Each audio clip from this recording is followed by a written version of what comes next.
Hallelujah. Hallelujah. New month, ಹೊಸ ತಿಂಗಳು, first Sunday of this month. ಈ ತಿಂಗಳಿನ ಮೊದಲನೇ ಭಾನುವಾರದಲ್ಲಿ ನಾವಿದ್ದೇವೆ.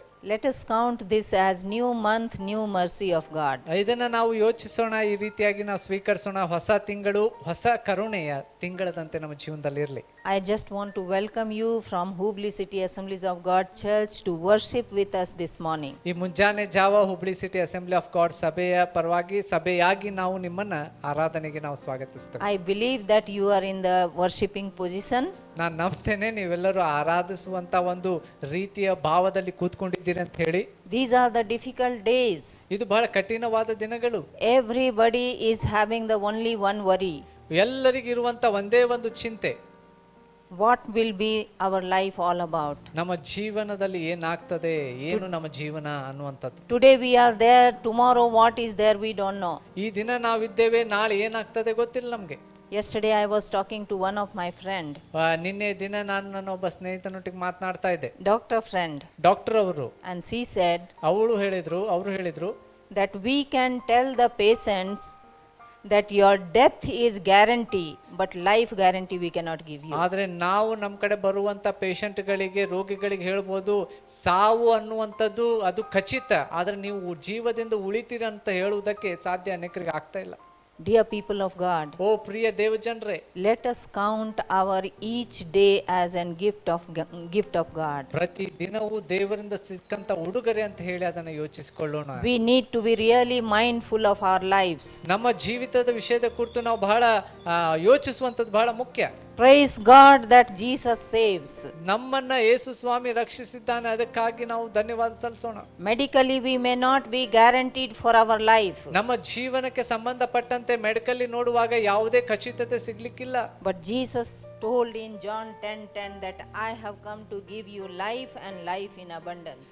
ಮತ್ತ ಯೋಹಾನ ಸುವಾರ್ತೆ 10:10ರಲ್ಲಿ ಯೇಸು ಸ್ವಾಮಿ ಹೇಳಿರುವಂತದ್ದು, ನಾನು ನಿಮಗೆ ಜೀವವಿರಬೇಕಂದಲೂ ಸಮೃದ್ಧಿಯಾದ ಜೀವ ಇರ್ಬೇಕಂತ ಹೇಳಿ ನಾನು ಬಂದೆನು. Keep safe yourself. ನಿಮ್ಮನ್ನ ನೀವು ಸಂರಕ್ಷಿಸಿ ಸುರಕ್ಷಿತವಾಗಿಟ್ಟುಕೊಳ್ಳ್ರಿ. We are looking for some big medicines, but our just simple medicine is put our mask, use the sanitizer, maintain the distance, have good food, sleep well, take rest and depend on God. ದೊಡ್ಡ ಮೆಡಿಸಿನ್ಗಾಗಿ ನಾವು ಕಾಯ್ತಾ ಇದ್ದೇವೆ, ಆದ್ರೆ ನಮ್ಮ ಕಡೆ already ಇರುವಂತ ಕೆಲವೊಂದು ಮೆಡಿಸಿನ್ಗಳನ್ನು ಉಪಯೋಗಿಸೋಣ. ಏನು, ಮಾಸ್ಕ್ ಅನ್ನು ಧರಿಸುವಂಥದ್ದು, ಕೈಯನ್ನು ಸೂಚಿಯಾಗಿ ಇಟ್ಟುಕೊಳ್ಳುವಂಥದ್ದು, ಅಂತರವನ್ನು ಕಾಪಾಡಿಕೊಳ್ಳುವಂಥದ್ದು, ಉತ್ತಮವಾದ ನಿದ್ದೆ ಮಾಡುವುದು, ಆರೋಗ್ಯಕರವಾದ ಆಹಾರವನ್ನು ಸೇವಿಸುವಂಥದ್ದು ದಯಮಾಡಿ ಮಾಡ್ರಿ. We as pastoral team and as your spiritual guardian, we just want to encourage you, go for the vaccination.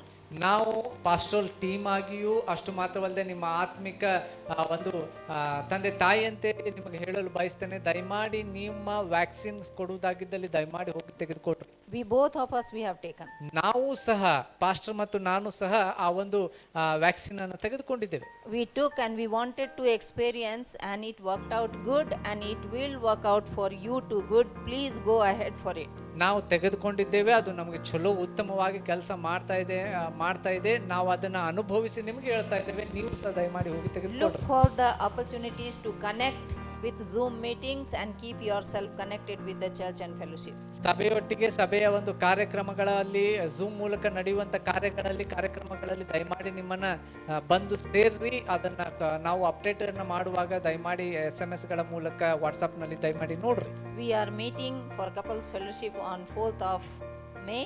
May 4ನೇ ತಾರೀಕದಂದು ನಾವು ಕಪಲ್ಸ್ ಫೆಲೋಶಿಪ್ ಆಗಿ ನಾವು ಸೇರಿ ಬರ್ತಾ ಇದ್ದೇವೆ. Daily pre-dawn meeting is there. ಪ್ರತಿದಿನ ಮುಂಜಾನೆಯ ಒಂದು ಪ್ರಾರ್ಥನೆ ನಡೀತಾ ಇದೆ, ನಸುಕಿನ ಜಾವದ್ದು. Be part of it. ಅದರೊಟ್ಟಿಗೆ ಬಂದು ಅಲ್ಲಿ ಭಾಗಿಯಾಗ್ರಿ. We just want to encourage you. Even church is going to support for 35 families for ration and real need is there. If any one of you want to join hands, you can always, you are welcome. ಸಭೆಯಾಗಿ ನಾವು 35 ಜನರಿಗೆ ಈ ಒಂದು ರೇಷನ್ನಿನ support ಸಹಾಯವನ್ನ ನಾವು ಮಾಡ್ತಾ ಇದ್ದೇವೆ. ಅದಕ್ಕೋಸ್ಕರ ನಿಮಗೂ ಸಹ ಈ ವಿಷಯದಲ್ಲಿ ಆಸಕ್ತಿ ಇದ್ದಲ್ಲಿ ಈ ಒಂದು ಸೇವೆಯಲ್ಲಿ ನಮ್ಮೊಟ್ಟಿಗೆ ಕೈಯನ್ನು ಜೋಡಿಸಿ. Next Sunday, Communion Sunday is there. Do not miss that. Come and collect your communion cup in the office hour, which is now from 8 to 10 in the morning. Please come and collect. ದಯಮಾಡಿ ಮುಂದಿನ ಭಾನುವಾರ ಅದು ಕರ್ತನ ಭೋಜನದ ಸಮಯವಾಗಿರ್ತದೆ. ನಾವು communion ತೆಗೆದುಕೊಳ್ಳುವಾಗ ದಯಮಾಡಿ ಪ್ರತಿಯೊಬ್ಬೊಬ್ಬರಲ್ಲಿ ಕೇಳಿಕೊಳ್ಳುವಂಥದ್ದು, ನಮ್ಮ ಆಫೀಸಿನ ಮುಂಜಾನೆ ಸಮಯ 8 ರಿಂದ 10 ಗಂಟೆ ನಾವು ಇಲ್ಲಿರ್ತೇವೆ. ಬಂದು ಆ ಕಮ್ಯುನಿಯನ್ ಕಪ್ಪನ್ನು ದಯಮಾಡಿ ತೆಗೆದುಕೊಂಡು ಹೋಗ್ಬೇಕಾಗಿ ಕೇಳ್ಕೊತೇವೆ. Shall we pray? ಈ ಸಮಯದಲ್ಲಿ ಪ್ರಾರ್ಥಿಸಿಕೊಳ್ಳೋಣ. Loving Heavenly Father, O God, ಪ್ರೀತಿ ಸ್ವರೂಪನಾದ ತಂದೆಯಾದ ದೇವ್ರೆ, your love is for us. ನಿನ್ನ ಪ್ರೀತಿ ನಮಗೋಸ್ಕರ ಇದೆ ಸ್ವಾಮಿ. Your care is for us. ನಮಗೋಸ್ಕರ ನೀನು ಕಾಳಜಿಯನ್ನ ಮಾಡ್ತೀಯ ಸ್ವಾಮಿ. Your mercy is upon us. ನಿನ್ನ ಕರುಣೆ ಅನ್ನುವಂಥದ್ದು ನಮ್ಮ ಮೇಲಿದೆ ಸ್ವಾಮಿ. Lord, this new fresh day, O God, ಈ ಒಂದು ಹೊಸವಾಗಿರುವಂತ ದಿನದಲ್ಲಿ ಸ್ವಾಮಿ, new month, O God, ಹೊಸ ತಿಂಗಳು ಸ್ವಾಮಿ, today's message you are going to speak to us, O God. ಈ ದಿನದ ಸಂದೇಶದ ಮೂಲಕ ನಮ್ಮೊಟ್ಟಿಗೆ ಮಾತನಾಡು ಸ್ವಾಮಿ. Strengthen our faith, Lord. ನಮ್ಮ ನಂಬಿಕೆಯನ್ನು ಬಲಪಡಿಸು ಕರ್ತನೆ. Those who do not know that how much Jesus loves us, Lord, I pray that you will pour out your love upon them, O God. ಯಾರಿಗೆ ಯೇಸು ಸ್ವಾಮಿ ಎಷ್ಟು ಪ್ರೀತಿಸ್ತಾನೆ ಎಂಬುದನ್ನು ಅರಿವಿಲ್ಲವೋ ಅವರ ಮೇಲೆ ನಿನ್ನ ಪ್ರೀತಿಯನ್ನ ಇದನ್ನ ಸುರಿಯ ಮಾಡು ಸ್ವಾಮಿ. Let today's worship and message and the offering and the support, everything bring glory to you, O God. ಈ ದಿನ ನಾವು ಮಾಡುವ ಆರಾಧನೆ, ಕೊಡುವ ಕಾಣಿಕೆಗಳು, ನಾವು ಮಾಡುವಂತ ಸಹಾಯ ಮತ್ತು ಪ್ರಾರ್ಥನೆ, ನಾವು ಕೇಳುವಂತ ವಾಕ್ಯ ಭಾಗ ನಿನ್ನನ್ನ ಗೌರವಿಸುವಂತದ್ದಾಗಿರಲಿ. Many hearts are longing to hear from you, Lord. ಅನೇಕ ಹೃದಯಗಳು ನಿನಗೋಸ್ಕರ ಕಾದಿದ್ದೇವೆ, ನೀನು ಮಾತನಾಡು ಅಂತ ಹೇಳಿ ಸ್ವಾಮಿ. Fearful hearts, ಓ ಭಯದಿಂದಲೂ ನಿನಗಾಗಿ ಕೂತಿರುವಂತ ಹೃದಯಗಳು, broken hearts, ಮುರಿದಂತ ಹೃದಯಗಳು, depressed homes, ಓ ಮುರಿದು ಹೋಗಿರುವಂತ ಒಂದು ಕುಂದಿರುವಂತ ಒಂದು ಕುಟುಂಬಗಳು, disappointed lives. O ಬಹಳವಾಗಿರುವ ನಿರಾಶೆಗೊಂಡಿರುವ ಜೀವಿತಗಳು. But you are the God of hope. ನೀನು ನಿರೀಕ್ಷೆಯ ದೇವರಾಗಿದ್ದಿ ಸ್ವಾಮಿ. And you will minister to us today, O God. ಈ ದಿನ ನೀನು ನಮ್ಮಲ್ಲಿ ಕಾರ್ಯವನ್ನ ನೀನು ಮಾಡೇ ಮಾಡ್ತೀಯ ಸ್ವಾಮಿ. We commit ourselves in your name, O God. ಓ ನಿನ್ನ ಕರಗಳಲ್ಲಿ ನಮ್ಮ ಜೀವಿತವನ್ನ ನಾವು ಸಮರ್ಪಿಸ್ತೇವೆ. In Jesus' name. ಯೇಸುವಿನ ನಾಮದಲ್ಲಿ. Amen. ಆಮೆನ್.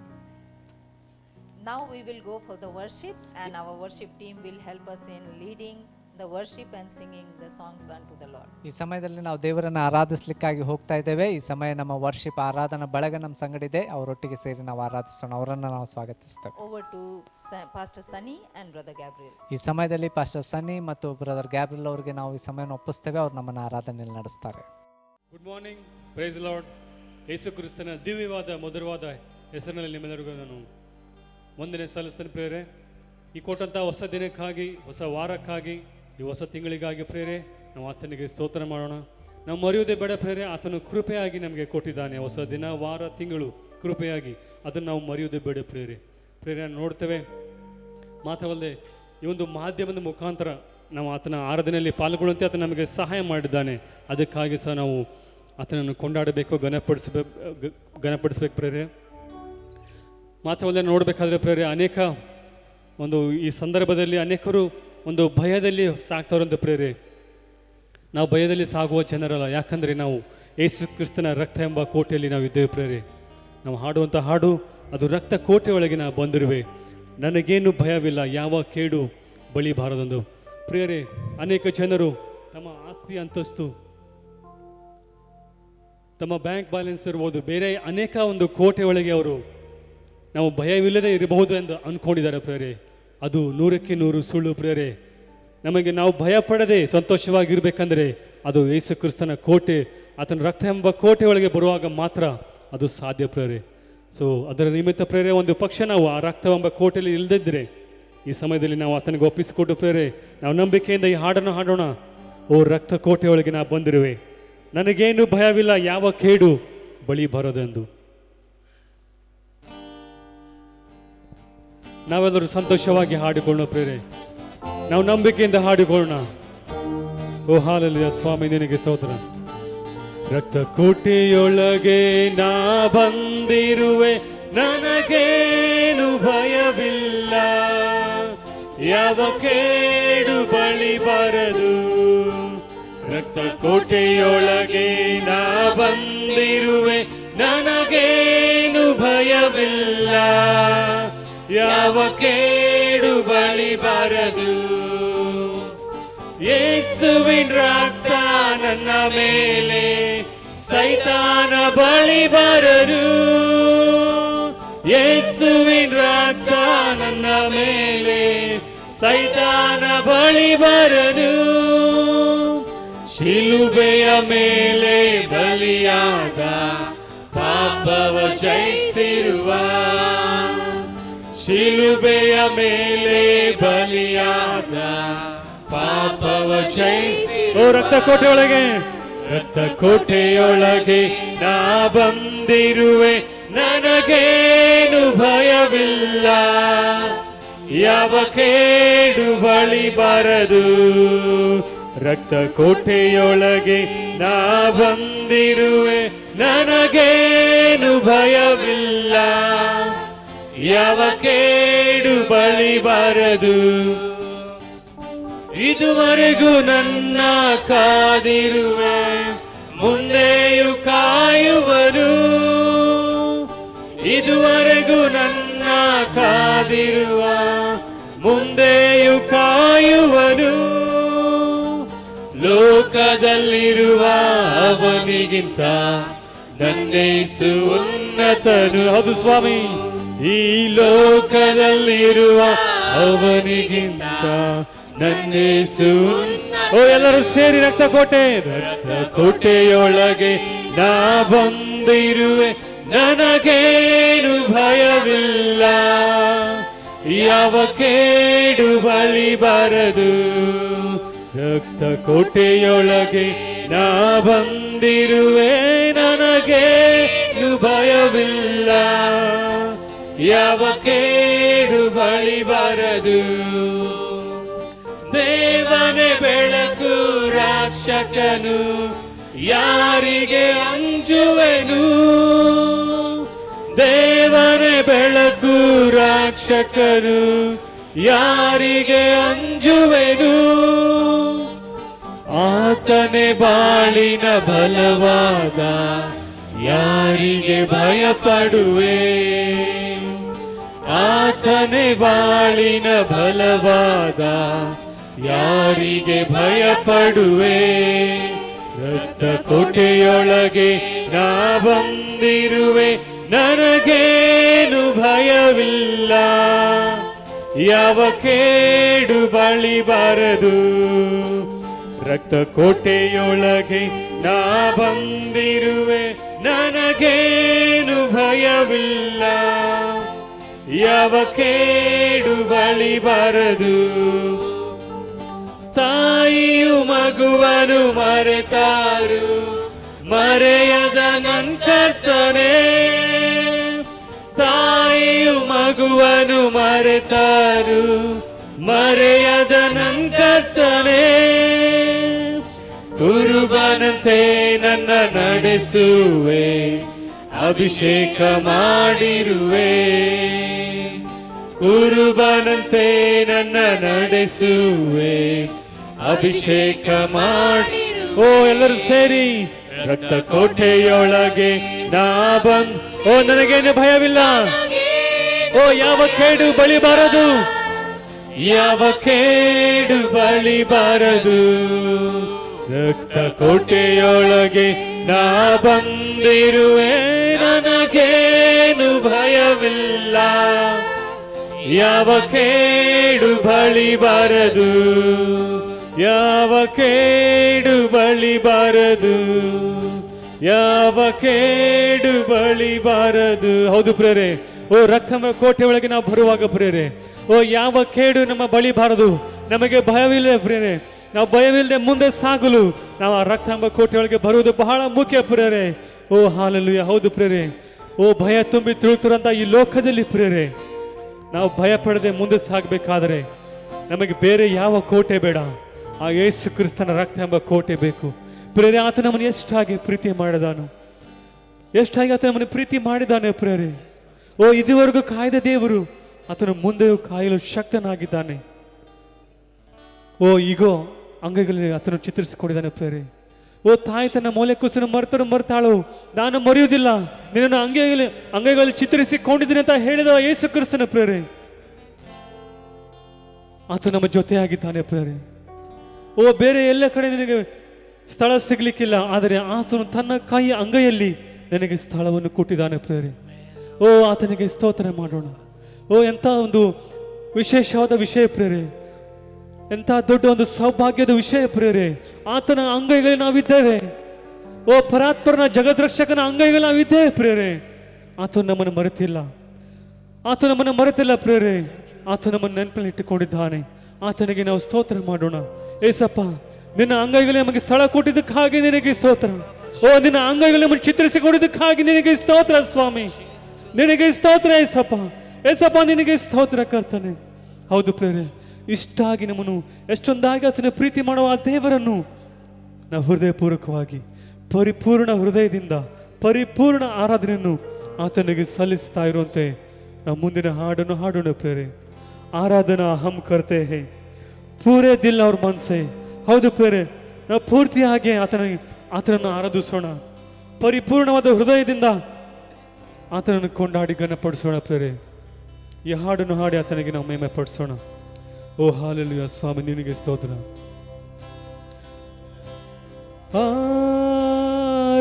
आराधना हम करते पूरे दिल और मन से, तेरी महिमा गाते हैं. मतन सारी आराधना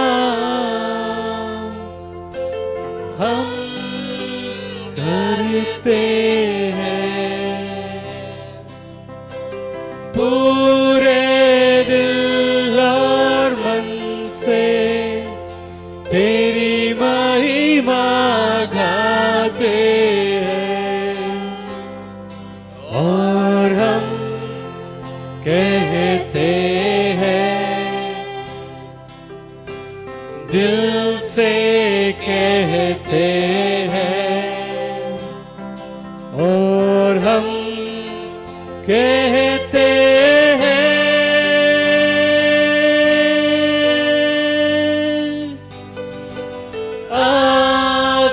ಓ ನಾವು ಕೈಗಳನ್ನೆತ್ತಿ ಪ್ರೇರೆ, ನಾವು ಈ ದೇಶದಲ್ಲಿ ಓ ನಮ್ಮ ಕೈಗಳನ್ನೆತ್ತಿ ಆತನ ಆರಾಧಿಸೋಣ, ಮಹಿಮೆ ಪಡಿಸೋಣ. ಓ ಹಾಲೆಲೂಯಾ ಸ್ವಾಮಿ. प्रभु यीशु मुझ में हो तेरी महिमा, मुझ में हो तेरी महिमा, मुझ में हो तेरी महिमा.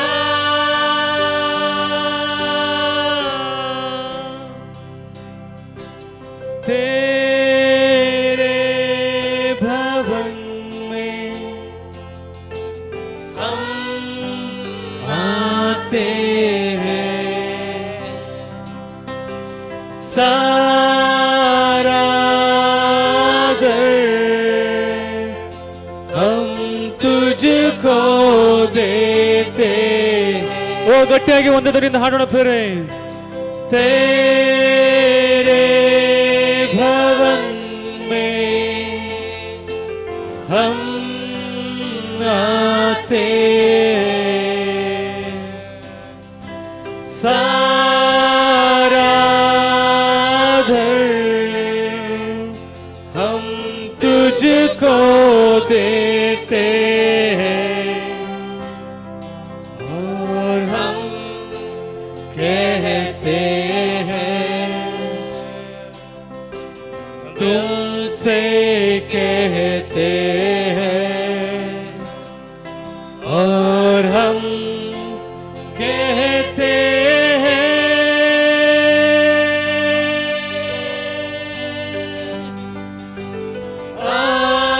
प्रभु यीशु मुझ में हो तेरी महिमा.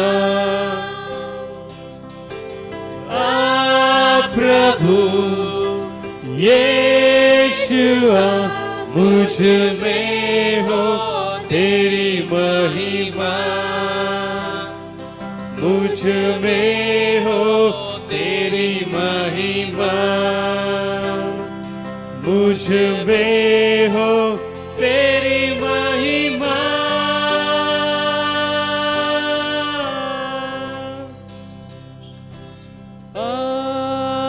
आराधना हम करते हैं पूरे दिल और मन से, तेरी महिमा गाते हैं। आराधना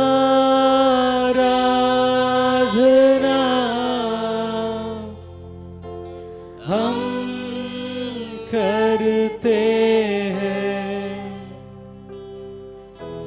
पूरे दिल और मन से, तेरी महिमा गाते हैं।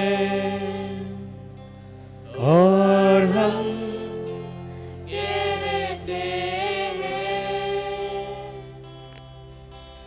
दिल से कहते हैं, और हम कहते हैं,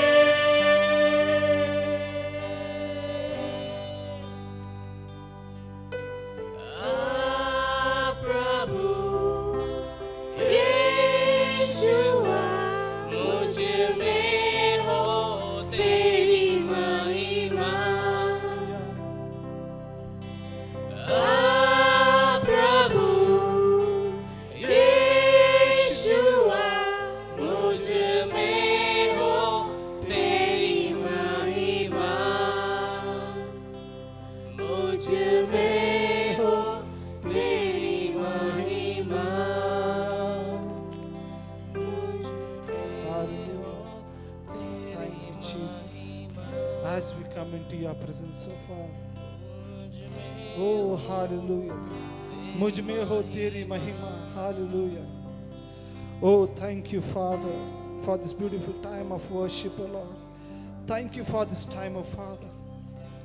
Oh, we worship you, Lord. There's nothing which is impossible to you. You are great and almighty, Lord. There is nothing which is impossible to you, Lord. We bless you, O Lord. We bless the Lord. Let us all just bless the Lord. Oh, we bless you, Father. There's nothing, O Lord, which is impossible to you. You are almighty. You are great, O Father. Hallelujah. Thank you, Jesus. Thank you, Father. There's nothing which is impossible to you, Lord. Thank you, Jesus. Bless the Lord, oh my soul. Oh, my soul. Worship His holy name. Sing like never before. Oh, my soul, I worship your holy name. Sun comes up, it's a new day dawning. It's time to sing a song again. Whatever may pass and whatever lies before me, let me be singing when the evening comes. Bless the Lord. Bless the Lord, oh my soul. Oh, my soul. I'll worship His holy name. Sing like never before. Oh, my soul, I'll worship your holy name. You're rich in love and you're slow to anger. Your name is great and your heart is kind. For all your goodness I will keep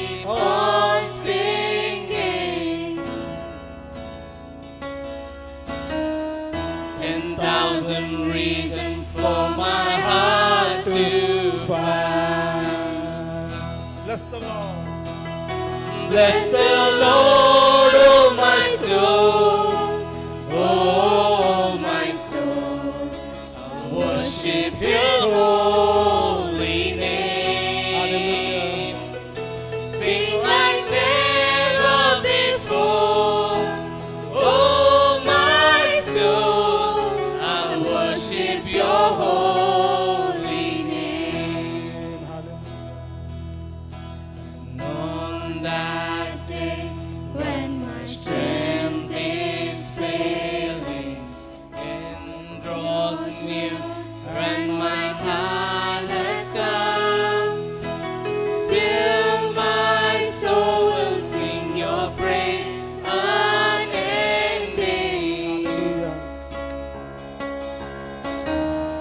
10,000 years and then forevermore. Bless the Lord. Bless the Lord, oh my soul, oh my soul, I'll worship His holy name.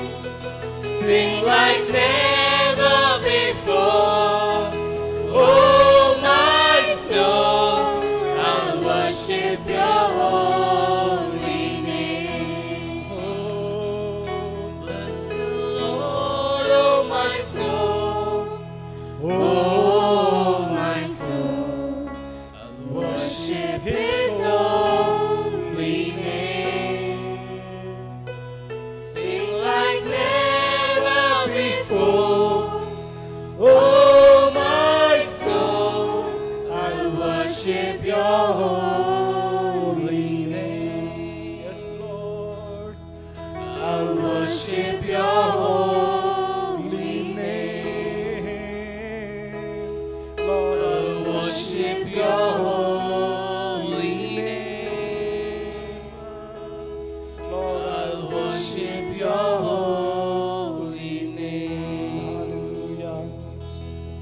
Thank you, Jesus. Oh Lord, there's nothing which is impossible to you, Lord. We come into Your presence, oh Father. Lord, as we surrender everybody into Your hands, oh Lord. Oh ಕರ್ತನಿ ಸಮಯದಲ್ಲಿ ಓ hallelujah pastor ನೀವು ಹಸ್ತಕ್ಕೆ ಒಪ್ಪಿಸಿ ಸ್ವಾಮಿ, ಅದಕ್ಕೆ ಪಾಶಾಂತರ ಮಾಡುವಂತ pastor ಸಂತೋಷ ನೀವು ಹಸ್ತಕ್ಕೆ ಒಪ್ಪಿಸಿ ಸ್ವಾಮಿ. Lord, you speak through them, oh Lord. Speak through them, oh Lord Jesus. You have prepared our hearts, oh Lord. Oh Jesus, speak to us, oh Lord. Let Your word touch us, oh Lord. ನಿನ್ನ ವಾಕ್ಯ ಇಪ್ಪಾಯಿ ಕತ್ತಿಯಾಗಿದೆ ಸ್ವಾಮಿ. ಆ ಕತ್ತಿಯು ನಮ್ಮ ಹೃದಯಕ್ಕೆ ಕರ್ತನ ಮಾತಾಡಲಿ ಯೇಸು ನಾಮದಲ್ಲಿ. ಬೇಡವಾದ ಸಂಗತಿಗಳು ಹೋಗಲಿ ಯೇಸು ನಾಮದಲ್ಲಿ. ಕರ್ತನೆ ನಿನ್ನ ಚಿತ್ತದಂತೆಯೇ ನಮಗೆ ನಡೆಯುವ ಹಾಗೆ ಸಹಾಯ ಮಾಡಪ್ಪ. Help us to walk according to Your will, oh Lord. Help us to walk into Your presence, oh Father. We cannot change ourselves. ನಮ್ಮನ್ನು ನಾವು ಬದಲಾಯಿಸಲಿಕ್ಕೆ ಆಗುವುದಿಲ್ಲ ಸ್ವಾಮಿ. ಯಾರಿಗೂ ನಾವು ಬದಲಾಯಿಸಲಿಕ್ಕೆ ಆಗುವುದಿಲ್ಲ ಕರ್ತನೆ. ನೀನು ಒಬ್ಬನೇ ನಮ್ಮನ್ನು ಬದಲಾಯಿಸಬಹುದು ಸ್ವಾಮಿ. Only You can change us, oh Lord. So through Your word, oh Lord, touch us and change us, oh Lord. ನಿನ್ನ ವಾಕ್ಯದ ಮೂಲಕ ಕರ್ತನೆ ನಮ್ಮನ್ನು ಮುಟ್ಟು ಸ್ವಾಮಿ, ನಮ್ಮನ್ನು ಬದಲಾಯಿಸು ಕರ್ತನೆ, ಬಿಡುಗಡೆ ಕೊಟ್ಟು ಮುಂದೆ ನಡೆಸು ಕರ್ತನೆ. Deliver us and take us forward, oh Lord, into Your presence. ನಿಮ್ಮ ಪ್ರಸನ್ನತೆಯಲ್ಲಿ ಕರ್ಕೊಂಡು ಹೋಗಪ್ಪ. ಪ್ರಾರ್ಥನೆಯನ್ನು ಯೇಸುವಿನ ಪರಿಶುದ್ಧ ನಾಮದಲ್ಲಿ ಬೇಡ್ತು ಕರ್ತನೆ, ಆಮೆನ್. ದೇವರ ಪರಿಶುದ್ಧ ನಾಮಕ್ಕೆ ಸ್ತೋತ್ರವಾಗಲಿ. ನಾನು ನೆನೆಸ್ತೇನೆ, ನಿಜವಾಗಲೂ ಆರಾಧನೆಯಲ್ಲಿ ನೀವು ಅನೇಕರು ಆಶೀರ್ವಾದ ಹೊಂದಿವರಾಗಿದ್ದೀರಿ ಅಂತ ನಾನು ನೆನೆಸ್ತೇನೆ. ಈ ಒಂದು ಸಮಯದಲ್ಲಿ ನಾವು ಲೋಕದಲ್ಲಿ ನೋಡುವಾಗ ಒಂದು ಭಯದ ವಾತಾವರಣ ತುಂಬಿದೆ ಪ್ರಿಯರೇ. ಭಯ ಎಲ್ಲ ಕಡೆ ನೋಡುವಾಗ ಏನಾಗ್ತೈತೆ ಅಂತೇಳಿ ಒಂದು ಭಯದ ವಾತಾವರಣ ತುಂಬಿದೆ ಪ್ರಿಯರೇ. ಆದರೆ ನಾವು ಯೇಸು ಕ್ರಿಸ್ತನನ್ನು ನಂಬಿದಂಥ ಜನರು ಪ್ರಿಯರೇ, ಹಲ್ಲೆಲೂಯಾ. ನಾವು ಭಯ ಬರ್ತೈತೆ, ಭಯ ಬರೋದಿಲ್ಲ ಅಂತ ಅನ್ನಂಗಿಲ್ಲ, ಭಯ ಬರ್ತೈತೆ. ಭಯ ಬರುವಾಗ ನಾವು ವಾಕ್ಯವನ್ನು ಓದುವಂಥರಾಗಿರ್ಬೇಕು ಪ್ರಿಯರೇ. ವಾಕ್ಯವನ್ನು ಓದೋದಷ್ಟಲ್ಲ, ನಾವು ಪ್ರಾರ್ಥಿಸುವ ಜನರಾಗಿರ್ಬೇಕು ಪ್ರಿಯರೇ. ನಾವು ನೋಡುವಾಗ ವಾಕ್ಯದಲ್ಲಿ ಅನೇಕ ವಾಗ್ದಾನಗಳನ್ನು ದೇವರು ನಮಗೆ ಕೊಟ್ಟಿದ್ದಾನೆ ಪ್ರಿಯರೇ. ಆ ವಾಗ್ದಾನಗಳನ್ನು ನಾವು ಅರಿಕೆ ಮಾಡಬೇಕು, ಬಾಯಾಟ ಮಾಡಿ. ನಾವು ಭಯ ಬರುವಾಗ ಅದನ್ನು ನಾವು ಬಾಯಾಟ ಮಾಡಿ ನಾವು ಹೇಳುವಾಗ ದೇವರು ಆ ಭಯವನ್ನೆಲ್ಲ ತೆಗೆದು ಹಾಕ್ಲಿಕ್ಕೆ ಸಾಧ್ಯ ಪ್ರಿಯರೇ. ಹಾಲೆಲೂಯ. ನಾವು ನೆನೆಸ್ಬೇಕು, ಅನೇಕರು ನೆನೆಸ್ತಾರೆ ಏನಂತೇಳಿ, ಇದೊಂದು ಪ್ಯಾಂಡಮಿಕ್, ಇದೊಂದು ರೋಗ, ಇದಕ್ಕೆ ಅಂತ್ಯವಿಲ್ಲ ಅಂತೇಳಿ ಪ್ರಿಯರೇ. ಆದರೆ ಯೇಸು ಕ್ರಿಸ್ತನ ಅಲ್ಲಿ ಅಂತ್ಯ ಇದೆ ಪ್ರಿಯರೇ. ಹಾಲೆಲೂಯ. ಹೆಸರುಗೊಂಡಂಥ ಪ್ರತಿಯೊಂದು ಅಡ್ಡ ಬೀಳಬೇಕಾದ ನಾಮ ಅದು ಯೇಸು ಕ್ರಿಸ್ತನ ನಾಮ ಪ್ರಿಯರೇ. ಹಾಲೆಲೂಯ. ಈ ಒಂದು ಸಮಯದಲ್ಲಿ ನಾವು ಇರುವಂಥ ಸ್ಥಳದಲ್ಲಿ ನಾವು ಸರ್ಕಾರಕ್ಕಾಗಿ ಮತ್ತು ಸರ್ಕಾರದಲ್ಲಿ ಕೆಲಸ ಮಾಡುವಂಥ ಸಚಿವರುಗಳಿಗಾಗಿರ್ಬೋದು, ಅಧಿಕಾರಿಗಳಿಗಾಗಿರ್ಬೋದು, ನಾವು ಪ್ರಾರ್ಥನೆ ಮಾಡಿಕೊಳ್ಳೋಣ ಪ್ರಿಯರೇ. ಪ್ರತಿಯೊಬ್ಬರು ನಾವು ಭಾರದಿಂದ ಪ್ರಾರ್ಥನೆ ಮಾಡಿಕೊಳ್ಳೋಣ. ದೇವರಿಗೆ ಅವರಿಗೆ ವಿಶೇಷವಾದ ಜ್ಞಾನ ಕೊಡೋದಕ್ಕಾಗಿ, ತಿಳುವಳಿಕೆ ಕೊಡೋದಕ್ಕಾಗಿ, ಇದನ್ನು ಹೇಗೆ ನಿಭಾಯಿಸಬೇಕಂತೇಳಿ ನಾವು ಪ್ರಾರ್ಥನೆ ಮಾಡಿಕೊಳ್ಳೋಣ. Hallelujah, hallelujah. ಸರ್ವಶಕ್ತನಾದ ತಂದೆಯಾದ ದೇವರೇ, ಕರ್ತನೆ ಈ ಒಂದು ಸಮಯದಲ್ಲಿ ಕರ್ತನೆ ನಮ್ಮೆಲ್ಲರೂ ನಿಮ್ಮ ಕೈಯಲ್ಲಿ ಒಪ್ಪಿಸ್ಕೊಡ್ತಪ್ಪ. ನಮ್ಮ ಆರಾಧನೆದ್ದು ನಡೆಸಿದ ದೇವರೇ, ಈ ಒಂದು ಸಮಯದಲ್ಲಿ ಕರ್ತನೆ ನಾವು ಸರ್ಕಾರಕ್ಕಾಗಿ, ಅದರಲ್ಲಿ ಕೆಲಸ ಮಾಡುವಂಥ ಪ್ರತಿಯೊಬ್ಬ ಅಧಿಕಾರಿಗಳಿಗಾಗಿ ನಾವು ಪ್ರಾರ್ಥನೆ ಮಾಡೋರಾಗಿದ್ದೇವಪ್ಪ. ಈ ಒಂದು ಸಮಯದಲ್ಲಿ ಅವರಿಗೆ ವಿಶೇಷವಾದ ಜ್ಞಾನ ಕೊಡು, ತಿಳುವಳಿಕೆ ಕೊಡು ಕರ್ತನೆ. ನೀನು ಕಾರ್ಯ ಮಾಡು ಕರ್ತನೆ. ಹೌದು ಕರ್ತನೆ, ಇದನ್ನು ಹೇಗೆ ನಿಭಾಯಿಸಬೇಕು, ಈ ಒಂದು ಪರಿಸ್ಥಿತಿಯಿಂದ ಹೇಗೆ ಹೊರಗೆ ಬರಬೇಕು ಕರ್ತನೆ, ಅವರಿಗೆ ನೀನು ಜ್ಞಾನ ತಿಳುವಳಿಕೆ ಕೊಟ್ಟು ನಡೆಸಿ ನೀನು ಮಹಿಮೆ ಹೊಂದು ಕರ್ತನೆ. ಅನೇಕರು ಒಂದು ರೋಗಿಗಳ ಮಧ್ಯದಲ್ಲಿ ಸೇವೆ ಮಾಡ್ತಾ ಇದ್ದಾರಪ್ಪ, ಅವರಿಗೆ ನೀನು ಆರೋಗ್ಯ ಕೊಡು, ಜ್ಞಾನ ಕೊಡು, ಭದ್ರತೆ ಕೊಡು ದೇವರೇ. ನೀನು ಕರ್ತನೆ ಕಾರ್ಯ ಮಾಡಿ ನಡೆಸಿ ನೀನು ಮಹಿಮೆ ಹೊಂದು ಕರ್ತನೆ. ನಿನಗೆ ಅಸಾಧ್ಯವಾದ ಕಾರ್ಯಗಳು ಯಾವುದಿಲ್ಲ ಕರ್ತನೆ. ಲೋಕ ಮುಂದೆ ಏನಾಗ್ತದೆ ಅಂತ ನೋಡುವ ಸಮಯದಲ್ಲಿ ಕರ್ತನೆ ನೀನಿದ್ಯಪ್ಪ. ಇಮ್ಮಾನುವೇಲನಾದ ದೇವರೇ, ಸರ್ವಶಕ್ತನಾದ ಕರ್ತನೆ ನೀನಿದ್ಯಪ್ಪ. ಪ್ರತಿಯೊಂದರಲ್ಲಿ ಜೀವಿತದಲ್ಲಿ ಭಯ ಬರುವಂಥ ಪ್ರತಿಯೊಬ್ಬರ ಜೀವಿತದಲ್ಲಿ ನೀನು ಕರ್ತನೆ ಆ ಭಯವನ್ನು ನೀಗಿಸಿ ಕರ್ತನೆ ಶಾಂತಿ ಸಮಾಧಾನ ಕೃಪೆ ಕೊಟ್ಟು ನಡೆಸಿ ನೀನು ಮಹಿಮೆ ಹೊಂದು ಕರ್ತನೆ. ಎಲ್ಲ ಘನ ಮಾನ ಮಹಿಮೆ ನಿನಗೆ ಸಲ್ಲಿಸ್ತೇವೆ. ಮುಂದಿನ ಪ್ರತಿಯೊಂದು ಹಂತಗಳಲ್ಲಿ ನೀನಿದ್ದು ನಡೆಸಿ ನೀನು ಮಹಿಮೆ ಹೊಂದಬೇಕಾಗಿ ಯೇಸು ಕ್ರಿಸ್ತನ ಅದ್ವಿತೀಯ ನಾಮದಲ್ಲಿ ಈ ಪ್ರಾರ್ಥನೆಯನ್ನು ಬೇಡ ಹೊಂದಿದ್ದೇವೆ ತಂದೆ, ಆಮೆನ್. ನಾವೆಲ್ಲರೂ ಮನೆಯಲ್ಲಿರುವಂತೆ ಈ ಒಂದು ಸಮಯದಲ್ಲಿ ದೇವರ ವಾಕ್ಯವನ್ನು ನಾವು ಓದಿಕೊಳ್ಳೋಣ. ಅದು ಮೊದಲನೇ ಕೊರಿಂಥದವರಿಗೆ 15ನೇ ಅಧ್ಯಾಯ, ಅದರ ಒಂದು 29ರಿಂದ 34 ವಚನಗಳನ್ನು ನಾವು ಓದಿಕೊಳ್ಳೋಣ. 1 Corinthians chapter 15 verse 29 to 34. ಸತ್ತವರಿಗೆ ಪುನರುತ್ಥಾನವಿಲ್ಲವಾದರೆ ಸತ್ತವರಿಗೋಸ್ಕರ ದೀಕ್ಷಾಸ್ನಾನ ಮಾಡಿಸಿಕೊಳ್ಳುವವರು ಏನು ಮಾಡುವರು? ಸತ್ತವರು ಎದ್ದು ಬರುವುದೇ ಇಲ್ಲವೆಂಬುದು ನಿಜವಾಗಿದ್ದರೆ ಯಾಕೆ ಅವರಿಗೋಸ್ಕರ ದೀಕ್ಷಾಸ್ನಾನ ಮಾಡಿಸಿಕೊಳ್ಳುತ್ತಾರೆ? ನಾವು ಸಹ ಪ್ರತಿ ಗಳಿಗೆಯಲ್ಲಿಯೂ ಯಾಕೆ ಜೀವದ ಬೈದಿದ್ದೇವೆ? ಸಹೋದರರೇ, ನಮ್ಮ ಕರ್ತನಾದ ಕ್ರಿಸ್ತ ಯೇಸುವಿನಲ್ಲಿ ನಿಮ್ಮನ್ನು ಕುರಿತು ನನಗಿರುವ ಹೆಚ್ಚಳದ ಮೇಲೆ ಆಣೆಯಿಟ್ಟು ನಾನು ದಿನಾಲೂ ಸಾಯುತ್ತಲಿದ್ದೇನೆ ಎಂದು ಹೇಳುತ್ತೇನೆ. ನಾನು ಎಫೆಸದಲ್ಲಿ ಮೃಗಗಳೊಂದಿಗೆ ಯುದ್ಧ ಮಾಡಿದ್ದು ಕೇವಲ ಮಾನುಷಾಭಿಪ್ರಾಯದಿಂದಾದರೆ ನನಗೇನು ಪ್ರಯೋಜನ? ಸತ್ತವರು ಎದ್ದು ಬರುವುದಿಲ್ಲವಾದರೆ ತಿನ್ನೋಣ, ಕುಡಿಯೋಣ, ನಾಳೆ ಸಾಯುತ್ತೇವಲ್ಲ. ಮೋಸ ಹೋಗಬೇಡ್ರಿ. ದುಸ್ಸಹವಾಸವು ಸದಾಚಾರವನ್ನು ಕೆಡಿಸುತ್ತದೆ. ಇಂಥ ಅಮಲಿನಿಂದೆಚ್ಚತ್ತು ನೀತಿವಂತರಾಗಿರ್ರಿ. ಪಾಪವನ್ನು ಬಿಟ್ಟು ಬಿಡಿರಿ. ಕೆಲವರಿಗೆ ದೇವರ ವಿಷಯದಲ್ಲಿ ಜ್ಞಾನವೇ ಇಲ್ಲ. ನಿಮಗೆ ನಾಚಿಕೆ ಹುಟ್ಟಬೇಕೆಂದು ಇದನ್ನು ಹೇಳುತ್ತೇನೆ. Good morning. I want to take this time to welcome you again. I trust you are part of the worship and eager to hear the word of God. ಈ ಮುಂಜಾನೆ ಜಾವದ ವಂದನೆಗಳನ್ನು ನಿನಗೆ ಸಲ್ಲಿಸೋನಾಗಿದ್ದೇನೆ. ನೀವೆಲ್ಲರೂ ಸೇರಿ ಈ ಒಂದು ಆರಾಧನೆಯಲ್ಲಿ ಭಾಗವಹಿಸಬೇಕನ್ನುವಂಥ ಆಸಕ್ತಿನಿಂದ ನೀವೆಲ್ಲರೂ ಕೂತ್ಕೊಂಡಿದ್ದೀರಂತ ನಾನು ನೆನೆಸಿ ನಿಮ್ಮನ್ನು ವಿಶೇಷವಾಗಿ ಈ ಒಂದು ಆರಾಧನೆಗೆ ಸ್ವಾಗತಿಸ್ತೇನೆ. I want to remind you, please, take every precaution that government requires with regard to preventing the infection of coronavirus. ಈ ಕೊರೋನಾ ವೈರಸ್ಗೆ ಸಂಬಂಧಪಟ್ಟಂಥ ವಿಷಯಕ್ಕೆ ನಾವು ನೋಡುವಾಗ ಎಲ್ಲ ಸರ್ಕಾರ ಕೊಟ್ಟಿರುವಂಥ ಆದೇಶವನ್ನು ಸರ್ಕಾರದ ಪ್ರಕಾರವಾಗಿ ನೀವು ಸುರಕ್ಷಿತವಾದಂಥ ವಿಷಯಗಳನ್ನು ಮಾಡ್ತಾ ಇದ್ದೀರಿ ಅಂತ ಹೇಳಿ ನಾನು ನೆನೆಸ್ತೇನೆ. Watch out for some important sanitization processes. ನಮ್ಮನ್ನು ನಾವು ಸ್ಯಾನಿಟೈಸ್ ಮಾಡುವಂಥ ಕೆಲವೊಂದು ಕಾರ್ಯಗಳ ವಿಷಯದಲ್ಲಿ ಎಚ್ಚರವಾಗಿದ್ದು ಅದನ್ನು ಮಾಡಿಕೊಳ್ಳೋದು ಭಾಳ ಮುಖ್ಯ. Wash your hands frequently. ಪ್ರತಿ ಸಾರಿ ನಿಮ್ಮ ಕೈಗಳನ್ನು ಪ್ರತಿ ಸಾರಿ ತೊಳೆದುಕೊಳ್ತಾ ಇರ್ರಿ. Wear the mask. ಮಾಸ್ಕನ್ನು ದಯಮಾಡಿ ಧರಿಸಿಕೊಳ್ಳ್ರಿ. And also maintain the social distance required. ಅದರಂತೆಯೇ ಸಾಮಾಜಿಕ ಅಂತರವನ್ನು ಸಹ ಕಾಪಾಡಿಕೊಳ್ಳ್ರಿ. And also now you know that the vaccine is available for everyone who is over 18 years old. ಈಗ 18 ವರ್ಷದ ಮೇಲ್ಪಟ್ಟಂತ ಎಲ್ಲರಿಗೂ ಈ ವ್ಯಾಕ್ಸಿನ್ ಒಂದು ಸೌಲಭ್ಯ ಸಿಗ್ತಾ ಇದೆ ಈಗ ಎಲ್ಲರಿಗೂ. So register and go and take the vaccine. ಅದಕ್ಕೋಸ್ಕರ ದಯಮಾಡಿ ರಿಜಿಸ್ಟರ್ ಮಾಡಿಸ್ರಿ, ಹೋಗಿ ಆ ಒಂದು ವ್ಯಾಕ್ಸಿನ್ ಅನ್ನು ದಯಮಾಡಿ ತೆಗೆದುಕೊಳ್ಳ್ರಿ. And also want to remind you, watch out what is happening in the WhatsApp group, because we are doing lots of activities not on Facebook but through Zoom. ದಯಮಾಡಿ ನಿಮ್ಮ WhatsApp ಗ್ರೂಪ್ನಲ್ಲಿ ಇದನ್ನು ಗಮನಿಸ್ತಾ ಇರ್ರಿ, ಯಾಕಂದರೆ ಈ ದಿನಗಳಲ್ಲಿ ಅನೇಕ ನಾವು ಕಾರ್ಯಕ್ರಮಗಳನ್ನು ಮಾಡ್ತಾ ಇದ್ದೇವೆ ಝೂಮ್ ಮೂಲಕವಾಗಿ, ಫೇಸ್ಬುಕ್ ಅಲ್ಲ ಝೂಮ್ ಮೂಲಕವಾಗಿ. ದಯಮಾಡಿ ಇವೆಲ್ಲ ವಿಷಯಗಳನ್ನು ನೀವು ನೋಡ್ತಾ ಇರಬೇಕು.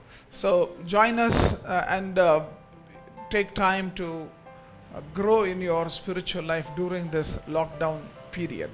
ಈ ಲಾಕ್ಡೌನ್ ಸಮಯದಲ್ಲಿ ನಮ್ಮೊಟ್ಟಿಗೆ ಸೇರ್ರಿ, ಆತ್ಮಿಕವಾಗಿ ಇದ್ರ ಮೂಲಕವಾಗಿ ನಾವು ಕಲಿತು ಬೆಳೀಲಿಕ್ಕೆ ಇದು ಸಹಾಯವಾಗ್ತದೆ. So as we delve into the word of God, ಈ ಸಮಯದಲ್ಲಿ ದೇವರ ವಾಕ್ಯವನ್ನು ನಾವು ಗಮನಿಸಿ ನೋಡ್ಲಿಕ್ಕೆ ಹೋಗ್ತಾ ಇರುವಂತೆ shall we bow down our heads in ನಮ್ಮ prayer? ತಲೆಗಳನ್ನು ಬಾಗಿಸ್ಕೊಂಡು ನಾವು ಪ್ರಾರ್ಥಿಸ್ಕೊಳ್ಳೋಣ. Gracious Heavenly Father, we thank you, God, for this beautiful morning. ಪ್ರೀತಿಯುಳ್ಳ ತಂದೆಯಾದ ದೇವರೇ, ಮುಂಜಾನೆ ಜಾವಕ್ಕಾಗಿ ನಿನಗೆ ಧನ್ಯವಾದ ಸಲ್ಲಿಸ್ತೇವೆ. As we meditate your word, ಈ ಸಮಯದಲ್ಲಿ ನಿನ್ನ ವಾಕ್ಯವನ್ನು ನಾವು ಧ್ಯಾನಿಸುವಂತೆ minister to us, O Lord. ನಮ್ಮಲ್ಲಿ ನಿನ್ನ ಕಾರ್ಯವನ್ನು ಮಾಡು ಸ್ವಾಮಿ. We pray that let there not be any kind of distractions. ಯಾವುದೇ ರೀತಿ ಅಡ್ಡಿ ಆತಂಕಗಳು ಬಾರದಂತೆ We pray that your presence will minister to us right in the place where we are.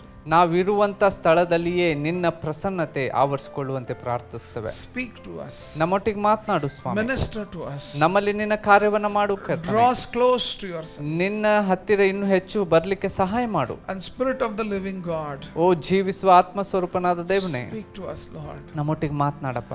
Enlighten our hearts. ನಮ್ಮ ಹೃದಯದಲ್ಲಿ ಕರ್ತನೇ ನಿನ್ನ ಬೆಳಕನ್ನು ಬೆಳಗಿಸುವಂತ ಕಾರ್ಯವನ್ನು ಮಾಡು ಸ್ವಾಮಿ. We commit this time totally in your hands. ಈ ಸಮಯವನ್ನು ಸಂಪೂರ್ಣವಾಗಿ ನಿನ್ನ ಕರಗಳಲ್ಲಿ ನಾವು ಒಪ್ಪಿಸ್ತೇವೆ. In Jesus' precious name I pray. ಯೇಸುವಿನ ಶ್ರೇಷ್ಠ ನಾಮದಲ್ಲಿ ಪ್ರಾರ್ಥಿಸ್ತೇವೆ. Amen. Amen. Two friends met near an election booth. Election ಈ ಒಂದು ಕಟ್ಟಡದ ಒಂದು ಎಲೆಕ್ಷನ್ ಬೂತ್ ಪಕ್ಕದಲ್ಲಿ ಇಬ್ಬರು ಸ್ನೇಹಿತರು ಭೇಟಿ ಆಗ್ತಾರೆ. So one person said to the other, ಒಬ್ಬ ಸ್ನೇಹಿತ ಇನ್ನೊಬ್ಬ ಸ್ನೇಹಿತನಿಗೆ ಹೇಳ್ತಾನೆ, I don't want to vote for any of these men because I do not know one, not even one of them. ನಾನು ಇಲ್ಲಿ ಓಟ್ನಲ್ಲಿ ಎಲೆಕ್ಷನ್ನಲ್ಲಿ ನಿಂತಂಥವ್ರಿಗೆ ಯಾರಿಗೂ ಸಹ ನಾನು ಓಟನ್ನು ಹಾಕೋದಿಲ್ಲ, ಯಾಕಂದರೆ ಇಲ್ಲಿ ಇರುವಂಥ ವ್ಯಕ್ತಿಗಳ ಬಗ್ಗೆ ನನಗೆ ಯಾರ ಬಗ್ಗೆನೂ ಗೊತ್ತಿಲ್ಲ ಅಂತ ಹೇಳ್ತಾನೆ. The second friend told him, ಎರಡನೇ ಒಬ್ಬ ಸ್ನೇಹಿತ ಹೇಳ್ತಾನೆ ಅವನಿಗೆ, I am also in the same situation ನಾನು ಸಹ ಅದೇ ಒಂದು ಪರಿಸ್ಥಿತಿಯಲ್ಲಿ ಇದ್ದೇನೆ, because ಯಾಕಂದ್ರೆ I know each one of them. ನನಗೆ ಗೊತ್ತು ಪ್ರತಿಯೊಬ್ಬೊಬ್ಬರು ಇಲ್ಲಿ ಎಲೆಕ್ಷನ್ ನಿಂತಿರುವಂತ ಪ್ರತಿಯೊಬ್ಬ ವ್ಯಕ್ತಿ ನನಗೆ Today ಗೊತ್ತು. in the social media you are seeing lots of people angry with what is happening due to coronavirus. ಈ ದಿನಗಳಲ್ಲಿ ನೀವು ಮಾಧ್ಯಮಗಳಲ್ಲೆಲ್ಲ ಗಮನಿಸುವುದಾಗಿದ್ದಲ್ಲಿ ಈ ಕೊರೋನಾ ವೈರಸ್ಸಿನ ನಿಮಿತ್ತದಿಂದ ಜನರು ಅನೇಕರು ಬಹಳ ಕೋಪದಲ್ಲಿರುವುದನ್ನು ನಾವು ಗಮನಿಸ್ತೇವೆ. A few days back, I think if you noticed in the newspaper, ಸ್ವಲ್ಪ ದಿನಗಳ ಹಿಂದೆ ನೀವು ನ್ಯೂಸ್ ಪೇಪರ್ ಅನ್ನ ನೋಡಿದ್ದಲ್ಲಿ in Beed district of Maharashtra, ಮಹಾರಾಷ್ಟ್ರದಲ್ಲಿ Beed district, ಬೀಡ್ ಡಿಸ್ಟ್ರಿಕ್ಕಿನ ಮಹಾರಾಷ್ಟ್ರದಲ್ಲಿ what happened was that particular medical college, they did not have too many or many ambulances, so they put 22 dead bodies in one ambulance and sent them for cremation. ಅಲ್ಲಿ ನಾವು ಗಮನಿಸ್ತೇವೆ, ಹೆಚ್ಚು ಆಂಬ್ಯುಲೆನ್ಸ್ಗಳು ಇರದಿದ್ದ ಕಾರಣದಿಂದ ಸುಮಾರು 20 ಹೆಣಗಳನ್ನು ಒಂದೇ ಆಂಬ್ಯುಲೆನ್ಸ್ನಲ್ಲಿ ಹಾಕಿಕೊಂಡು ಅದನ್ನು ಸುಡುವುದಕ್ಕೆ ಹೋಯ್ತು. Government is struggling, ಈ ಸರ್ಕಾರ ಕಷ್ಟಪಡ್ತಾ ಇದೆ, people are struggling. ಆದ್ರೂ ಕೂಡ ಜನರು ಸಹ ಅದರೊಟ್ಟಿಗೆ ಬಹಳ ಕಷ್ಟದಲ್ಲಿ ಹೋಗ್ತಾ ಇರುವಂತ We ಪರಿಸ್ಥಿತಿ. are going through a tough phase as a nation. ನಾವು ದೇಶವಾಗಿ ಬಹಳ ಕಠಿಣವಾದ ಪರಿಸ್ಥಿತಿಯಿಂದ ಹಾದು ಹೋಗ್ತಾ ಇದ್ದೇವೆ. Many a times we are, I think if you notice in the posts and what people are talking of is the disappointment that they are having because of the expectations that they had with regard to the leaders. ನಾಯಕರ ನಿಮಿತ್ತದಿಂದ ಅನೇಕ ಅಪೇಕ್ಷೆಗಳನ್ನು ಜನರು ಇಟ್ಟುಕೊಂಡಿದ್ದಾರೆ, ಅದು ಪೂರೈಸಲ್ಪಡದೇ ಇರುವುದರ ನಿಮಿತ್ತ ಅನೇಕ ಜನರು ನಿರಾಶೆಯಲ್ಲಿ ಬೇಸರಿಕೆಯಲ್ಲಿ ಇದ್ದಾರೆ. We are used to doing things with expectations. ನಾವು ಅನೇಕ ಕಾರ್ಯಗಳನ್ನು ಅಪೇಕ್ಷೆಯೊಡನೆ ಇಟ್ಟುಕೊಂಡು ಅಪೇಕ್ಷಿಸ್ತೇವೆ. When you go to the school or when you study, you have an expectation that I will be taught and I will learn. When I write an exam, I will pass. ನಾನು ಈಗ suppose ಶಾಲೆಗೆ ಹೋಗುವುದಾಗಿದ್ದಲ್ಲಿ ನಾನು ಅಲ್ಲಿ ಕಲಿತೇನೆ, ನಾನು ಅಲ್ಲಿ ಬೆಳೆಯುವಂಥದ್ದು ಅಷ್ಟು ಮಾತ್ರವಲ್ಲದೆ pass ಆಗೋದ್ರ ಮೂಲಕವಾಗಿ ಮುಂದೆ ವರಿಸ್ತೇನೆ ಅನ್ನುವಂಥ ಅಪೇಕ್ಷೆಯೊಡನೆ ಹೋಗ್ತೇವೆ. Not only in education, even if you go to the hospital, you have an expectation. ಎಜುಕೇಶನ್ದಲ್ಲಿ ಮಾತ್ರ ಅಂತಲ್ಲ, ನೀವು ಹಾಸ್ಪಿಟ್ಲಿಗೆ ಹೋಗುವುದಾಗಿದ್ದಲ್ಲೂ ಸಹ ಅದೇ ಒಂದು ಅಪೇಕ್ಷೆಯೊಡನೆ When you ಹೋಗ್ತೀರಾ. go to a place where you work, you have an expectation that you're going to be paid. ನೀವು ಹೋಗುವಂತ ಕೆಲಸದ ಸ್ಥಳದಲ್ಲಿಯೂ ಸಹ ನೀವು ಅಪೇಕ್ಷೆಯೊಡನೆ, ನೀವು ಅಲ್ಲಿ ಕೆಲಸ ಮಾಡುವಾಗ ನಿಮ್ಗೆ ಸಂಬಳ ದೊರಿಬೇಕನ್ನುವಂತ ಅಪೇಕ್ಷೆಯೊಡನೆ ಹೋಗ್ತೀರಾ. But today, many people are disappointed ಆದ್ರೆ ಈ ದಿನ ಅನೇಕ ಜನರು ನಿರಾಶೆಯಲ್ಲಿದ್ದಾರೆ. because the expectations are not fulfilled. ಯಾಕಂದ್ರೆ ಈ ದಿನಗಳಲ್ಲಿ ಅವ್ರು ಮಾಡ್ತಾ ಇರುವಂತ ಅಪೇಕ್ಷೆಗೆ ಅನುಸಾರವಾಗಿ ಅವರ ಅಪೇಕ್ಷೆ ಪೂರೈಸಲ್ಪಡ್ತಾ ಇಲ್ಲ. Now, what is your expectation as a follower of Jesus Christ? ಹಾಗಿದ್ದಲ್ಲಿ ಯೇಸು ಕ್ರಿಸ್ತನ ಹಿಂಬಾಲಕರಾಗಿರುವಂತವರು ನೀವು, ನಿಮ್ಮ ಅಪೇಕ್ಷೆ ಏನಾಗಿದೆ? What are you expecting as a follower of Jesus Christ? ಯೇಸು ಸ್ವಾಮಿ ಹಿಂಬಾಲಕರಾಗಿರುವಂತೆ ನೀವು ಏನು ಅಪೇಕ್ಷಿಸ್ತಾ ಇದ್ದೀರಿ ಈ You can ದಿನಗಳಲ್ಲಿ? say, I have no expectation. ನೀವು ಹೇಳ್ಬೋದು ನನಗೆ ಯಾವುದೇ ಅಪೇಕ್ಷೆ ಅನ್ನುವಂಥದ್ದಿಲ್ಲ. No. Bible itself gives us some very important information with regard to what you can expect as a follower of Jesus. ಇಲ್ಲ ಆ ರೀತಿ ಹೇಳಲಿಕ್ಕೆ ಸಾಧ್ಯ ಇಲ್ಲ. ಯಾಕಂದ್ರೆ ಬೈಬಲ್ ವಾಗಿ ಸ್ಪಷ್ಟವಾಗಿ ಹೇಳ್ತದೆ, ನಾವು ವಿಶ್ವಾಸಿಗಳಾಗಿರುವಂತೆ ಕೆಲವೊಂದು ಅಪೇಕ್ಷೆ ಉಳ್ಳವರಾಗಿರ್ಬೇಕನ್ನುವಂಥದ್ದು ಸ್ಪಷ್ಟ ತಿಳಿಸ್ತದೆ. Very especially we see in this Corinthian church, ಈ ಕೊರಿಂಥ ಸಭೆಯಲ್ಲಿ ನಾವು ಇದನ್ನು ಗಮನಿಸುವಂತೆ we are studying the 15th chapter of the first letter Paul wrote to Corinthian church. ಮೊದಲನೇ ಕೊರಿಂಥದವರು ಬರೆದ ಪತ್ರಿಕೆ 15ನೇ ಅಧ್ಯಾಯದ ಆ ಭಾಗವನ್ನ ನಾವು ಅಧ್ಯಯನ ಮಾಡ್ತಾ ಹೋಗ್ತಾ So ಇದ್ದೇವೆ. we saw questions concerning the resurrection of the dead in the first 11 verses. ಇಲ್ಲಿ ಮೊದಲನೇ 11 ವಚನಗಳಲ್ಲಿ ಸತ್ತವರೊಳಗಿಂದ ಜನರು ಪುನರುತ್ಥಾನವಾಗಿ ಎದ್ದು ಬರ್ತಾರೆ ಅನ್ನುವ ವಿಷಯದ ಕುರಿತು ಚರ್ಚೆ ನಡೆಯುವುದನ್ನು ಸರಿಪಡಿಸುವುದನ್ನು ನೋಡ್ತೇವೆ. There were certain questions we looked at. ಅಲ್ಲಿ ಕೆಲವೊಂದು ಪ್ರಶ್ನೆಗಳನ್ನ ನೋಡಿದೆವು.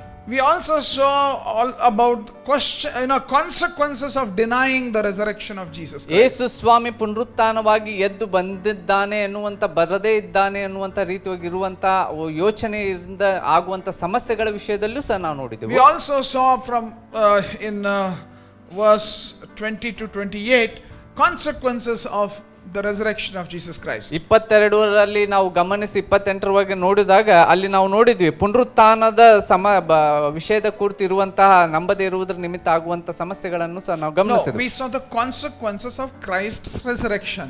ಯೇಸು ಸ್ವಾಮಿ ಪುನರುತ್ಥಾನವಾಗಿ ಎದ್ದು ಬಂದಿರುವಂತಹ ಪ್ರತಿಫಲವನ್ನ ನೋಡಿದ್ವು.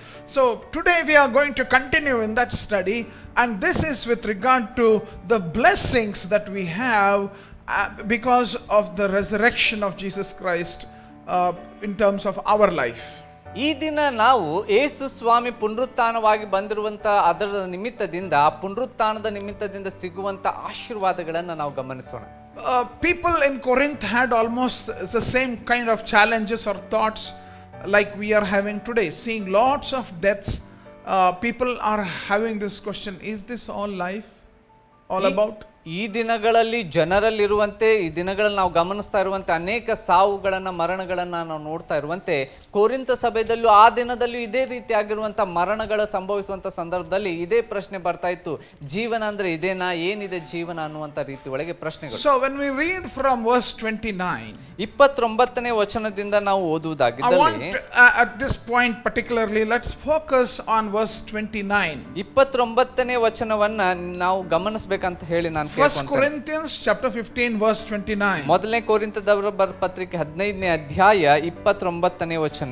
Otherwise, what do people mean by being baptized on behalf of the dead? If the dead are not raised at all, why are people baptized on their behalf? 29ನೇ ವಚನ, ಸತ್ತವರಿಗೆ ಪುನರುತ್ಥಾನವಿಲ್ಲವಾದರೆ ಸತ್ತವರಿಗೋಸ್ಕರ ದೀಕ್ಷಾಸ್ನಾನ ಮಾಡಿಸಿಕೊಳ್ಳುವವರು ಏನು ಮಾಡುವರು? ಸತ್ತವರು ಎದ್ದು ಬರುವುದೇ ಇಲ್ಲವೆಂದು ಎಂಬುದು ನಿಜವಾಗಿದ್ದರೆ ಯಾಕೆ ಅವರಿಗೋಸ್ಕರ ದೀಕ್ಷಾಸ್ನಾನ ಮಾಡಿಸಿಕೊಳ್ಳುತ್ತಾರೆ? This is a very difficult passage, to understand by many people. ಈ ವಾಕ್ಯ ಭಾಗವನ್ನ ಅರ್ಥ ಮಾಡಿಕೊಳ್ಳುವುದಕ್ಕೆ ಅನೇಕ ಜನರಿಗೆ ಕಠಿಣವಾಗ್ತದೆ. Because there is a possibility that this verse can be misunderstood. ಯಾಕಂದ್ರೆ ಇದು ಸಾಧ್ಯತೆ ಉಂಟು ಈ ವಾಕ್ಯವನ್ನ ತಪ್ಪಾದ ರೀತಿಯಲ್ಲಿ ಅರ್ಥ ಮಾಡಿಕೊಳ್ಳುವಂಥದ್ದು. as if this verse is teaching us to take baptism for the dead people. ಇಲ್ಲಿ ವಾಕ್ಯ ಹೇಗೆ ಹೇಳ್ತಾ ಇದೆ ಅಂತಂದ್ರೆ ಇದು ಓದುವಾಗ ಅನಿಸ್ತದೆ ಸತ್ತಂತ ಜನರಿಗೆ ದೀಕ್ಷಾ ಸ್ನಾನ ತೆಗೆದುಕೊಳ್ಬೇಕು ಅನ್ನುವಂತ ರೀತಿಯೊಳಗೆ ಹೇಳ್ತಾ ಇರುವಂತೆ ಅನಿಸ್ತದೆ. But in fact, having misunderstood this scripture in the 2nd century, there was a Gnostic heresy that came up based on this verse. ಈ ರೀತಿ ಆಗಿರುವಂತ ಈ ವಾಕ್ಯ ಭಾಗದ ತಪ್ಪಾದ ಒಂದು ಅರ್ಥದ ನಿಮಿತ್ತದಿಂದ 2ನೇ ಶತಮಾನದಲ್ಲಿ ದೊಡ್ಡದಾಗಿರುವಂತ ಸಮಸ್ಯೆ ಇದರ ನಿಮಿತ್ತ ಉಂಟಾಯಿತು. And we even see that influence even today in one of the teachings of one particular church that is called as the Mormon Church, which takes this verse and presents it in a different way. ಈ ದಿನಗಳಲ್ಲಿಯೂ ಸಹ ನಾವು ನಿಖರವಾಗಿ ನೋಡುವುದಾಗಿದ್ದಲ್ಲಿ Mormon church ಸಭೆಗಳು ಈ ಒಂದು ತತ್ವವನ್ನ ವಾಕ್ಯವನ್ನ ಹಿಡಿದುಕೊಂಡು ಅದನ್ನು ಹಿಂಬಾಲಿಸ್ತಾ ಇರುವುದನ್ನು ನಾವು ಗಮನಿಸ್ತೇವೆ. But what does this passage or the verse mean? ಹಾಗಿದ್ದಲ್ಲಿ ಈ ವಾಕ್ಯದ ಅರ್ಥ ನಿಜವಾಗ್ಲೂ ಏನಾಗಿದೆ? Considering the scripture from all other passages, ಈ ವಾಕ್ಯ ಭಾಗವನ್ನು ಹಿಡಿದು ಬೇರೆ ವಾಕ್ಯ ಭಾಗವನ್ನು ಎಲ್ಲವನ್ನ ಗಮನಿಸಿ ನೋಡುವುದಾಗಿದ್ದಲ್ಲಿ this passage is not talking about taking baptism on behalf of somebody else. ಈ ವಾಕ್ಯ ಭಾಗ ಯಾರೋ ಬದಲಾಗಿ ನಾವು ಅದನ್ನ ದೀಕ್ಷಾಸ್ನಾನ ತೆಗೆದುಕೊಳ್ಳಬೇಕು ಅನ್ನುವಂತ ವಿಷಯದ ಕುರಿತು ತಿಳಿಸ್ತಾ ಇಲ್ಲ. You cannot take baptism for the sake of your on behalf of your grandfather. ನಿಮ್ಮ ಅಜ್ಜನ ಪರವಾಗಿ ನೀನು ದೀಕ್ಷಾಸ್ನಾನ ತೆಗೆದುಕೊಳ್ಳುವುದಂತದ್ದು ಅಲ್ಲ ಅದು. Please remember, salvation is by personal faith in Christ alone. ರಕ್ಷಣೆ ಅಂತ ಹೇಳುವಾಗ ನೀನು ವೈಯಕ್ತಿಕವಾಗಿ ಯೇಸುವಿನ ಮೇಲೆ ನಂಬಿಕೆ ಇಡುವಾಗ ಮಾತ್ರ ರಕ್ಷಣೆ In ಹೊಂದುವಂತದ್ದು. Ephesians chapter 2 verse 8, ಎಫೆಸದವರಿಗೆ ಬರೆದ ಪತ್ರಿಕೆ 2:8 ನೀನು ಗಮನಿಸುವುದಾಗಿದ್ದಲ್ಲಿ Bible says, ಬೈಬಲ್ ಸ್ಪಷ್ಟವಾಗಿ for by ಹೇಳುತ್ತದೆ, grace you have been saved through faith, and that not of yourself, it is the gift of God. ನಂಬಿಕೆಯ ಮೂಲಕ ಕೃಪೆಯಿಂದಲೇ ರಕ್ಷಣೆ ಹೊಂದಿದವರಾಗಿದ್ದೀರಿ, ಆ ರಕ್ಷಣೆಯು ನಿಮ್ಮಿಂದುಂಟಾದದ್ದಲ್ಲ, ಅದು ದೇವರ ವರವೇ. So please remember, what does this scripture say? ಈ ವಾಕ್ಯ ಭಾಗ ಏನ್ ಹೇಳ್ತಾ ಇದೆ ದಯಮಾಡಿ ಇದನ್ನು ನೋಡ್ರಿ. You are saved through faith, your faith. ನೀನು ರಕ್ಷಿಸಲ್ಪಟ್ಟಿರುವಂತದ್ದು ನಿನ್ನ ನಂಬಿಕೆಯ ನಿಮಿತ್ತ. You put faith in Jesus Christ. ನೀನು ಯೇಸುವಿನ ಮೇಲೆ ನಂಬಿಕೆ ಇಟ್ಟಿ. That faith is the reason why you are saved. ಆ ನಂಬಿಕೆ ಇಟ್ಟಿರುವ ನಿಮಿತ್ತ ನೀನು ರಕ್ಷಿಸಲ್ಪಟ್ಟಿದ್ದೀಯಾ. And also, if one person's faith cannot save another person, ಅದರಂತೆಯೇ ಒಬ್ಬ ವ್ಯಕ್ತಿಯ ನಂಬಿಕೆ ಇನ್ನೊಬ್ಬ ವ್ಯಕ್ತಿಯನ್ನ ರಕ್ಷಿಸಲಿಕ್ಕೆ ಸಾಧ್ಯ ಇಲ್ಲ. for my salvation I have to put faith. ನನ್ನ ರಕ್ಷಣೆಗಾಗಿ ನಾನೇ ಸ್ವಂತವಾಗಿ ನಂಬಿಕೆ ಇಡಬೇಕು. So Pastor Santosh's salvation, Pastor Santosh has to put faith. ನನ್ನ ನಂಬಿಕೆಗಾಗಿ ನಾನು ರಕ್ಷಿಸಲ್ಪಡಬೇಕಾಗಿದ್ದಲ್ಲಿ ನಾನೇ ಸ್ವತಃ ನಂಬಿಕೆಯನ್ನು ಇಡಬೇಕಾಗ್ತದೆ. So nobody else can do this proxy faith. ಇಲ್ಲಿ ಬೇರೆಯವರು ಇನ್ನೊಬ್ಬರು ನಂಬಿಕೆ ಇಡುವುದ್ರ ನಿಮಿತ್ತ ರಕ್ಷಿಸಲ್ಪಡ್ತಾರೆ ಅನ್ನುವಂತ ಕೆಲಸ ಮಾಡ್ಲಿಕ್ಕೆ ಸಾಧ್ಯ ಆಗುದಿಲ್ಲ. If that is what the Bible is teaching, ಆ ರೀತಿ ಆಗಿರುವಂತ ವಿಚಾರವನ್ನ ಬೈಬಲ್ ಹೇಳ್ತಾ ಇದ್ದಲ್ಲಿ for sure, that one person's baptism cannot save another person. ಹಾಗಿದ್ದಲ್ಲಿ ಒಬ್ಬ ವ್ಯಕ್ತಿಯ ದೀಕ್ಷಾಸ್ನಾನ ಇನ್ನೊಬ್ಬ ವ್ಯಕ್ತಿಯನ್ನ ರಕ್ಷಿಸಲಿಕ್ಕೆ ಸಾಧ್ಯ ಇಲ್ಲ. Baptism is an act of obedient faith.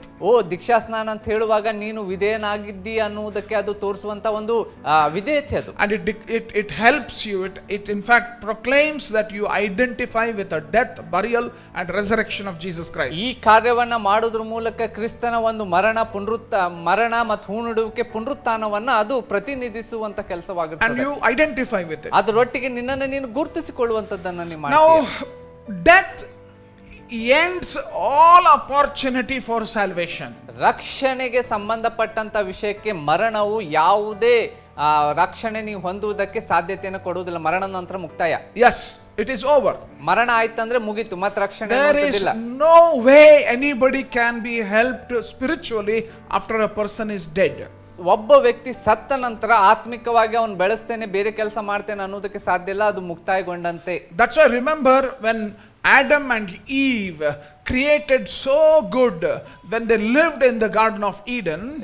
ಅದಕ್ಕೋಸ್ಕರವೇ ಆದಾಮ ಮತ್ತು ಹವ್ವಳು ಆ ಒಂದು ಏದೆನ್ ತೋಟದಲ್ಲಿ ಸುಂದರವಾದ ರೀತಿಯಲ್ಲಿ ಅವರು ಒಳ್ಳೆಯದಾಗಿ ಅವರು ಸೃಷ್ಟಿಸಲ್ಪಟ್ಟಂತ ಸಂದರ್ಭದಲ್ಲಿ they were told this very important thing. ಈ ಸಂಗತಿಯನ್ನು ಅವರಿಗೆ ಅಲ್ಲಿ ತಿಳಿಸಲ್ಪಡ್ತು. The day you eat the fruit you will die. ನೀನು ಹಣ್ಣನ್ನ ತಿಂದ ದಿನವೇ ಸತ್ತು ಹೋಗ್ತೀಯಾ. And so they did, and they messed up the whole creation. ಅವರು ಅದನ್ನ ಮಾಡಿದ್ರು, ಅದರ ನಿಮಿತ್ತವಾಗಿ ಇಡೀ ಸೃಷ್ಟಿಯು ಸಹ ತಪ್ಪಾದ ರೀತಿಯಲ್ಲಿ ಸರಿಲೇ ಹೋಗ್ಲಿಕ್ಕೆ ಸಾಧ್ಯ ಆಯ್ತು. And you know what all happened in the Garden of Eden, how Satan came and deceived them, and they took that step. ಅಲ್ಲಿ ನಿಮ್ಗೆ ಗೊತ್ತಿದೆ, ಆ ಒಂದು ತೋಟದಲ್ಲಿ ಸೈತಾನನು ಯಾವ ವಿಧದಲ್ಲಿ ಬಂದು ಅವರನ್ನ ಮೋಸ ಮಾಡಿ ಅವರು ಯಾವ ರೀತಿಯಾಗಿರುವಂತಹ ಹೆಜ್ಜೆನಿಟ್ಟು ತಪ್ಪಿದರು ಎಂಬುದನ್ನು. So mankind has been suffering because of that from then on till now. ಆ ಒಂದು ದಿನದಿಂದ ಈವರೆಗೂ ಮನುಷ್ಯ ಕುಲವು ಆ ಸಮಸ್ಯೆಯಿಂದ ನರಳುತ್ತಾ ಹೋಗ್ತಾ ಇದೆ. But God did not keep quiet. ಆದ್ರೆ ದೇವರು ಅದನ್ನ ನೋಡಿಕೊಂಡು ಸುಮ್ಮನೆ ಕೂತ್ಕೊಳ್ಳಿಲ್ಲ. Jesus Christ came 2000 years ago to save humanity from the problem of sin. ಈ ಒಂದು ಪಾಪಕ್ಕೆ ಸಂಬಂಧಪಟ್ಟಂತ ಸಮಸ್ಯೆಯನ್ನ ನೀಗಿಸುವುದಕ್ಕಾಗಿ 2000 ವರ್ಷಗಳ ಹಿಂದೆ ಯೇಸು ಸ್ವಾಮಿ ಭೂಲೋಕಕ್ಕೆ ಬರುವುದರ ಮೂಲಕ ಅದನ್ನು ಪರಿಹರಿಸುವುದಕ್ಕೆ ಕೆಲಸ He ಮಾಡಿದ. died for you and me. ನಿನಗೋಸ್ಕರ ನನಗೋಸ್ಕರ ಆತನು ಸತ್ತನು. He was buried. ಆತನು ಹೂಣಿಟ್ಟಲ್ಪಟ್ಟನು. And he rose again on the third day. ಆ ಮೂರನೇ ದಿನ ತಿರುಗಿ ಆತನು ಎದ್ದು ಬಂದನು. And so the baptism, the act of baptism is our effort to identify with Jesus in that very act of being the sacrificial replacement for us. ಅದಕ್ಕೋಸ್ಕರವೇ ದೀಕ್ಷಾ ಸ್ನಾನ ಅಂತ ಹೇಳುವಾಗ ಆತನ ಒಂದು ಮರಣ ಆತನ ಹೂನುಡುವಿಕೆ ಪುನರುತ್ಥಾನವನ್ನ ಅಲ್ಲಿ ಗುರುತಿಸಿಕೊಳ್ಳುವುದ್ರ ಮೂಲಕ ಅದನ್ನ ನಾವು ನಮ್ಮದೆಂಬುದು ಅದ್ರ ಮೂಲಕ ಹೊಂದಿದ್ದೇವನ್ನು ತಿಳಿಸುವಂತದ್ದಾಗುತ್ತದೆ. So baptism is kind of in the Bible here, especially in the letters we read, it is a reference to an obedient Christian. ಇಲ್ಲಿ ಈ ದೀಕ್ಷಾ ಸ್ನಾನ ಅಂತ ಹೇಳುವಾಗ ಈ ವಾಕ್ಯ ಭಾಗದಲ್ಲಿ ಗಮನಿಸ್ತಾ ಇರುವಂತೆ ಇದು ಆ ವಿಧೇಯ ಉಳ್ಳಂತ ವಿಶ್ವಾಸಿ ಅನ್ನುವುದಕ್ಕೆ ಇದು ಒಂದು ರುಜುವಾತಾಗಿದೆ. It's a proof that a person is obedient follower of Jesus. ಇದು ಒಂದು ಗುರುತು ಏನಂತಂದ್ರೆ ಯೇಸುವನ್ನ ವಿಧೇಯನಾಗಿ ಹಿಂಬಾಲಿಸ್ತಾ ಇರುವಂತ ವ್ಯಕ್ತಿ ಈತನು ಎಂಬುದನ್ನು. Like we ask somebody, are you saved?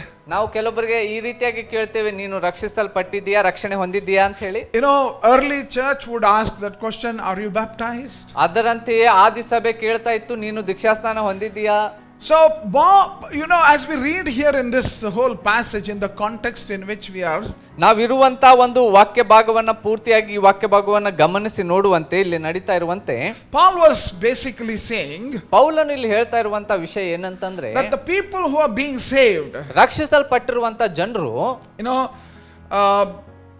especially baptism is the sign of that particular salvation that they have given their life to Christ. ಅಲ್ಲಿ ರಕ್ಷಣೆ ಹೊಂದಿದಂತವರು ನಾವು ಯೇಸು ಸ್ವಾಮಿ ನಮ್ಮ ಜೀವಿತವನ್ನ ಕೊಟ್ಟಿದ್ದೇವೆ ಅನ್ನೋದಕ್ಕೆ ರುಜುವಾತಾಗಿ ದೀಕ್ಷಾ ಸ್ನಾನ ತೆಗೆದುಕೊಳ್ಳುವಂತದ್ದು ಅನ್ನೋದನ್ನ ನಾವು ಗಮನಿಸ್ತೇವೆ. So when you know people were being saved, ಜನರು ರಕ್ಷಿಸಲ್ಪಡುವಾಗ, especially because of the exemplary life of the witnesses of Christ who died for the faith. ಆ ಒಂದು ನಂಬಿಕೆ ನಿಮಿತ್ತದಿಂದ ಸತ್ತಿರುವಂತಹ ಒಂದು ವಿಷಯಕ್ಕೆ ಸಂಬಂಧಪಟ್ಟಂತ ರುಜುವಾತಿಗಾಗಿ ನಾವು ಅಲ್ಲಿ, you see, they saw a person who believed in Jesus, ಅವರು ನೋಡಿದ್ರು ಯೇಸು ಸ್ವಾಮಿಯನ್ನ ಆ ವ್ಯಕ್ತಿ ನಂಬಿದ್ದಾನೆ ಅಂತ ಹೇಳಿ, and for that faith ಆ ನಂಬಿಕೆ ನಿಮಿತ್ತದಿಂದ he was persecuted, ಆ ಒಂದು ನಂಬಿಕೆ ನಿಮಿತ್ತ ಆತನು ಹಿಂಸೆಯನ್ನು ಅನುಭವಿಸಿದ್ದಾನೆ, he went through lots of problems, ಅನೇಕ ರೀತಿಯ ಸಮಸ್ಯೆಗೆ ಹಾದು ಹೋಗಿದ್ದಾನೆ, and ultimately he died. ಅದರ ನಿಮಿತ್ತದಿಂದ ಆತನು ಮರಣವನ್ನು ಸಹ ಹೊಂದಿದ್ದಾನೆ. Somebody else saw his life, ಆ ಒಂದು ವ್ಯಕ್ತಿಯ ಜೀವಿತವನ್ನ ಯಾರೋ ಒಬ್ರು ನೋಡ್ತಾರೆ, and that person says, I want this kind of life, I want this kind of faith, I want to live this kind of life. ಅಂತ ವ್ಯಕ್ತಿ ಈ ರೀತಿಯಾಗಿರುವಂತ ಜೀವಿತವನ್ನ ಗಮನಿಸಿದ ನಂತರ ನನಗೂ ಸಹ ಈ ರೀತಿಯಾದ ಜೀವನ ಜೀವಿಸಬೇಕು, ಈ ರೀತಿಯಾದ ವ್ಯಕ್ತಿತ್ವವನ್ನು ಬದುಕಬೇಕು ಅನ್ನುವಂಥದ್ದು ಅವನಲ್ಲಿ ಬರ್ತದೆ. So you know, this is what, you know, because of the, you know, that's what the Bible says here, as we read in this verse, you know, what do people mean by being baptized on behalf of the dead? You know, so somebody died and their faith inspired you, and because of their faith you are taking baptism. ಅದನ್ನೇ ಇಲ್ಲಿ ವಾಕ್ಯ ಭಾಗವನ್ನ ನಾವು ಗಮನಿಸುವುದಾಗಿದ್ದಲ್ಲಿ, ಪುನರುತ್ಥಾನವಿಲ್ಲ ಸತ್ತವರಿಗೋಸ್ಕರ ದೀಕ್ಷಾ ಸ್ನಾನ ಮಾಡಿಕೊಳ್ಳುವವರು ಏನು ಮಾಡುವರು ಅನ್ನುವಂಥ ವಾಕ್ಯ ಭಾಗ ಇಲ್ಲಿ ಗಮನಿಸ್ತಾ ಇರುವಂತೆ, ಯಾರೋ ತಮ್ಮ ಪ್ರಾಣವನ್ನ ಕೊಟ್ಟಿದ್ದಾರೆ, ಅವರ ನಂಬಿಕೆಯನ್ನ ನೀವು ನೋಡಿದ್ದೀರಾ, ಅದರ ನಿಮಿತ್ತ ನೀನು ಒಂದು ದೀಕ್ಷಾ ಸ್ನಾನಕ್ಕಾಗಿ ಸಿದ್ಧಗೊಳ್ತಾ ಇರುವಂತ ರೀತಿ ಒಳಗೆ ಹೇಳ್ತಾ ಇರುವಂತ. So many people were coming to be baptized because of the death of a believer who had faith in Jesus Christ. ಅನೇಕ ಜನರು ಈ ರೀತಿಯಾಗಿರುವಂತ ಕಷ್ಟದಿಂದ ಮರಣ ಹೊಂದಿರುವಂತ ಜನರನ್ನ ನೋಡಿದ ನಂತರ ಅನೇಕರು ಕ್ರಿಸ್ತನ ನಂಬಿಕೆಗೆ ಬರ್ತಾ ಇರುವುದನ್ನ ಇಲ್ಲಿ ನಾವು ನೋಡ್ತೇವೆ ಯೇಸು ಸ್ವಾಮಿ ಕಡೆ. So for sure I want to tell you again, Paul did not teach that a person who has died can be saved.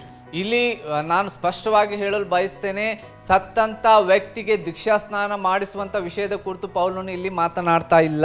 You know, once you die, the chapter is closed. ಒಂದು ಸಾರಿ ನೀನು ಸತ್ತರೆ ಅದರ ಮುಕ್ತಾಯ ಆದಂತೆ. What chapter is closed? ಯಾವ ಮುಕ್ತಾಯ ಆಯ್ತು? ಯಾವ ಮುಕ್ತಾಯ ಆಯ್ತು? Possibility of getting saved. ರಕ್ಷಿಸಲ್ಪಡುವಂತ ವಿಷಯಕ್ಕೆ ಸಂಬಂಧಪಟ್ಟಂತ ವಿಷಯ ಮುಕ್ತಾಯವಾದಂತೆ ಒಂದ್ ಸಾರಿ ಸತ್ರೆ.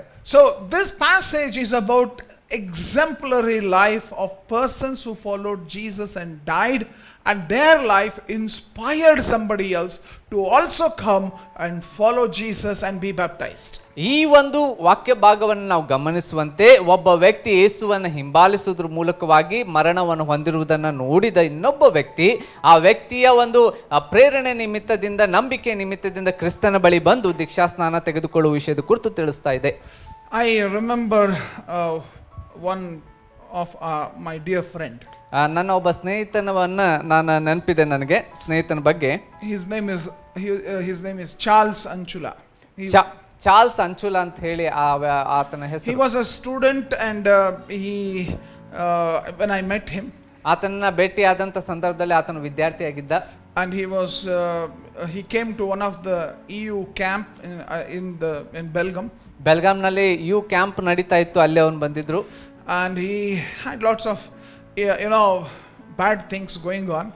ಬಹಳ ಕೆಟ್ಟದಾದ ಸಂಗತಿಗಳು ಹಾದು ಹೋಗ್ತಾ ಇರುವಂತ ಪರಿಸ್ಥಿತಿಯಲ್ಲಿ ಆ ವ್ಯಕ್ತಿ ಇದ್ದ. But then we spent time together. I helped him, and then he was saved, and he finished his education, and he decided to go and study in the Bible college.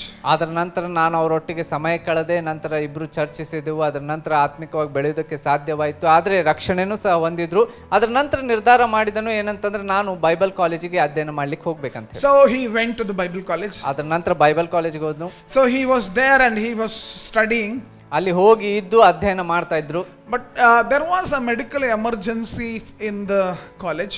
ಕಾಲೇಜಿನಲ್ಲಿ ಒಂದು ಮೆಡಿಕಲ್ ಎಮರ್ಜೆನ್ಸಿ ಬಂತು. And he had to take this particular person who had broken his hand or something like that and rush to the hospital. ಅಂತ ಸಂದರ್ಭದಲ್ಲಿ ಕೈ ಮುರಿದಿರಂತ ಆ ವ್ಯಕ್ತಿಯನ್ನ ಕರೆದುಕೊಂಡು ಈ ಒಂದು ವ್ಯಕ್ತಿ ಅಲ್ಲಿ ಒಂದು ಹಾಸ್ಪಿಟಲ್ಗೆ ಹೋದ್ನು. Charles had to take him to the hospital. Charles ಅನ್ನು ಅಲ್ಲಿ ಹಾಸ್ಪಿಟಲ್ಗೆ ತೆಗೆದುಕೊಂಡು ಹೋದರು. As he was rushing towards the hospital, ಹಾಸ್ಪಿಟಲ್ಗೆ ಆತನು ಹೋಗ್ತಾ ಇರುವಾಗ he met with an accident. Suddenly ಒಂದು ಆಕ್ಸಿಡೆಂಟ್ ಆಯ್ತು. He died on the spot. ಆ ಕ್ಷಣವೇ ಆ ವ್ಯಕ್ತಿ ಚಾರ್ಲ್ಸು ಅಲ್ಲಿ ತೀರಿ ಹೋದನು. On the roads. ರೋಡ್ನಲ್ಲಿ ಮಧ್ಯಭಾಗದಲ್ಲಿ. Now anyway, it was a very sad experience for us. ಅದನ್ನು ಕೇಳಿದಾಗ ನಿಜವಾಗ್ಲೂ ಬಹಳ ದುಃಖಕರವಾಗಿರುವಂತ ವಿಷಯ ಇದು. After everything was over, funeral and all those things were over. ಎಲ್ಲ ಒಂದು ಈ ಒಂದು ಹೂಣಿಡುವಿಕೆ ಪಡುವಂತ ಸಮಾಧಿ ಎಲ್ಲ ವಿಷಯದ ಕುರಿತು ಎಲ್ಲ ಮುಗಿದ ನಂತರ his brother visited me. ಅದರ ನಂತರ ಅವರ ತಮ್ಮನ್ನು ನಮಗೆ ಭೇಟಿ ಆದರು. He came to me. We spent time together again. ಬಂದು ನಮ್ಮೊಟ್ಟಿಗೆ ಬಂದು ಮಾತನಾಡಿದ್ರು. ಇಬ್ರು ಸಹ ಸಮಯ ಕಳೆದೆವು ನಾವು. I remember every time I used to go to Charles' house, he would run away from us. ನನಗೆ ನೆನಪಿದೆ, ಪ್ರತಿ ಸಾರಿ ನಾನು ಚಾರ್ಲ್ಸ್ ಮನೆಗೆ ಹೋಗುವಾಗ ಆ ವ್ಯಕ್ತಿ ಅವ್ರ ತಮ್ಮ ಓಡೋಗ್ತಾ ಇದ್ದನು. He would run away. He wouldn't. He just see me from far, but never come close to me. ನಾ ಮನೆಗೆ ಬಂದ್ರೆ ದೂರ ನಿಂತು ನೋಡ್ತಿದ್ರು, ದಿಗಿ ಮತ್ತೆ ಓಡೋಗ್ಬಿಡ್ತಿದ್ರು. Never. I don't remember also he greeting me also. He just quickly eloping or getting away from wherever I am. If I and Charles are sitting, he would just take off. ಬಂದಾಗ ಸಹ ಮಾತನಾಡ್ಲಿಕ್ಕೂ ಸಹ ಮಾಡ್ತಾ ಇರ್ತಿದ್ದಿಲ್ಲ. ನಾನು Charles ಕೂತಂತ ಸಂದರ್ಭದಲ್ಲಿ ಇವ್ರು ಓಡೋಗ್ಬಿಡ್ತಾ ಇದ್ರು. But then he came to me after Charles's death. ಆದ್ರೆ ಚಾರ್ಲ್ಸ್ ಅವರ ಒಂದು ಮರಣದ ನಂತರ ಅವರ ತಮ್ಮ ಬಂದು ಭೇಟಿಯಾದ. As we spend time together again and again, ನಾವು ಹೆಚ್ಚು ಸಮಯವನ್ನ ಕೊಟ್ಟು ಭೇಟಿ ಆಗ್ತಾ ಮಾತನಾಡ್ತಾ ಹೋದಂತೆ he confessed this very important thing. ಈ ಬಹಳ ಪ್ರಾಮುಖ್ಯವಾದ ಸಂಗತಿಯನ್ನು ಅವರು ಅರಿಕೆ ಮಾಡಿದರು. Charles's life is challenging me. ಚಾರ್ಲ್ಸನ ಜೀವಿತ ನನಗೆ ಒಂದು ಸವಾಲನ್ನು ಹಾಕ್ತಾ ಇದೆ. He lived a worthy life. ಆತನು ಒಬ್ಬ ಯೋಗ್ಯವಾದ ಜೀವಿತವನ್ನು ಜೀವಿಸಿದ. And I am living a miserable life. ಆದ್ರೆ ನಾನು ತಪ್ಪಾದ ಜೀವಿತವನ್ನು ಜೀವಿಸ್ತಾ ಇದ್ದೇನೆ. How can I be like him? ಹೇಗೆ ನಾನು ಆತನಂತೆ ಆಗ್ಲಿಕ್ಕೆ ಸಾಧ್ಯ? We spent time, I shared, and he also was saved, and amazing thing. You know what happened to Daniel Anchula? ಅದರ ನಂತರ ನಾನು ಅವರೊಟ್ಟಿಗೆ ಸಮಯ ಕಳೆದ್ವಿ, ಅವ್ರು ನನ್ನೊಟ್ಟಿಗೆ ಸಮಯ ಕಳೆದ್ರು. ಅದರ ನಂತರ ಏನಾಯ್ತು ಗೊತ್ತಾ ಡ್ಯಾನಿಯಲ್ ಅಂಚುಲ ಅವ್ರಿಗೆ? He ultimately recognized God has called him, and he is now pastoring the Full Life Assembly of God Church in Hubli. ಈಗ ಅವರು ದೇವರು ನನ್ನನ್ನು ಕರೆದಿದ್ದಾನೆ ಅನ್ನುವಂಥ ಅರಿವು ಅವರಲ್ಲಿ ಉಂಟಾದ ನಂತರ ಅವರು ಈಗ ಒಂದು ಸಭೆಯ ಸಭಾಪಾಲಕರಾಗಿದ್ದಾರೆ. You see, a life of ಚಾರ್ಲ್ಸನ ಜೀವಿತ resulted in influencing somebody else, that is his own brother, to come to Christ and to be baptized and to be responding to Jesus.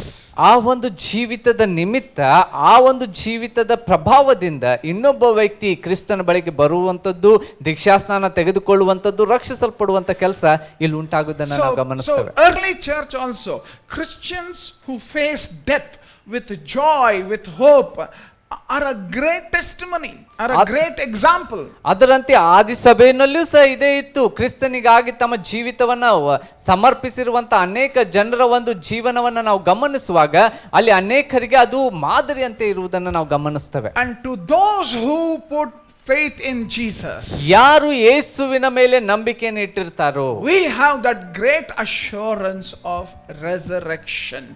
God gives us that assurance of resurrection because we have put faith in Jesus Christ. ನಮ್ಮಲ್ಲಿ ನಂಬಿಕೆ ಇಟ್ಟಿರುವಂತ ನಮ್ಮಲ್ಲಿ ಈ ನಿಖರತೆ ಇದೆ. ಯಾಕಂದ್ರೆ ಯೇಸು ಕ್ರಿಸ್ತನ ಮೇಲೆ ನಂಬಿಕೆಯನ್ನು ಇಟ್ಟಿರುವ ನಿಮಿತ್ತ ನಮಗೆ ಪುನರುತ್ಥಾನ ಇದೆ ಎನ್ನುವುದಂತೂ ನಮಗೆ ಖಚಿತವಿದೆ. So remember this, that you can be used of God as a means of salvation to others through the hope of resurrection, to the hope of reunion that we have after death.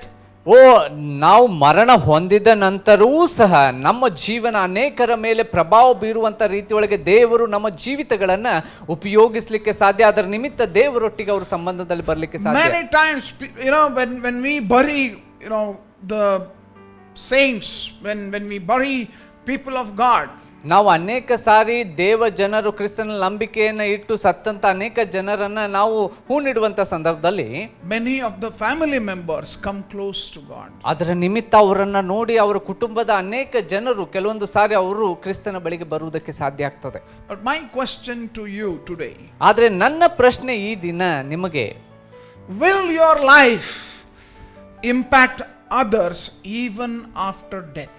ನಿಮ್ಮ ಜೀವನ ಸತ್ತ ನಂತರವೂ ಸಹ ಇತರರ ಮೇಲೆ ಪ್ರಭಾವವನ್ನು ಬೀರ್ಲಿಕ್ಕೆ ಸಾಧ್ಯತೆ ಇದೆನಾ?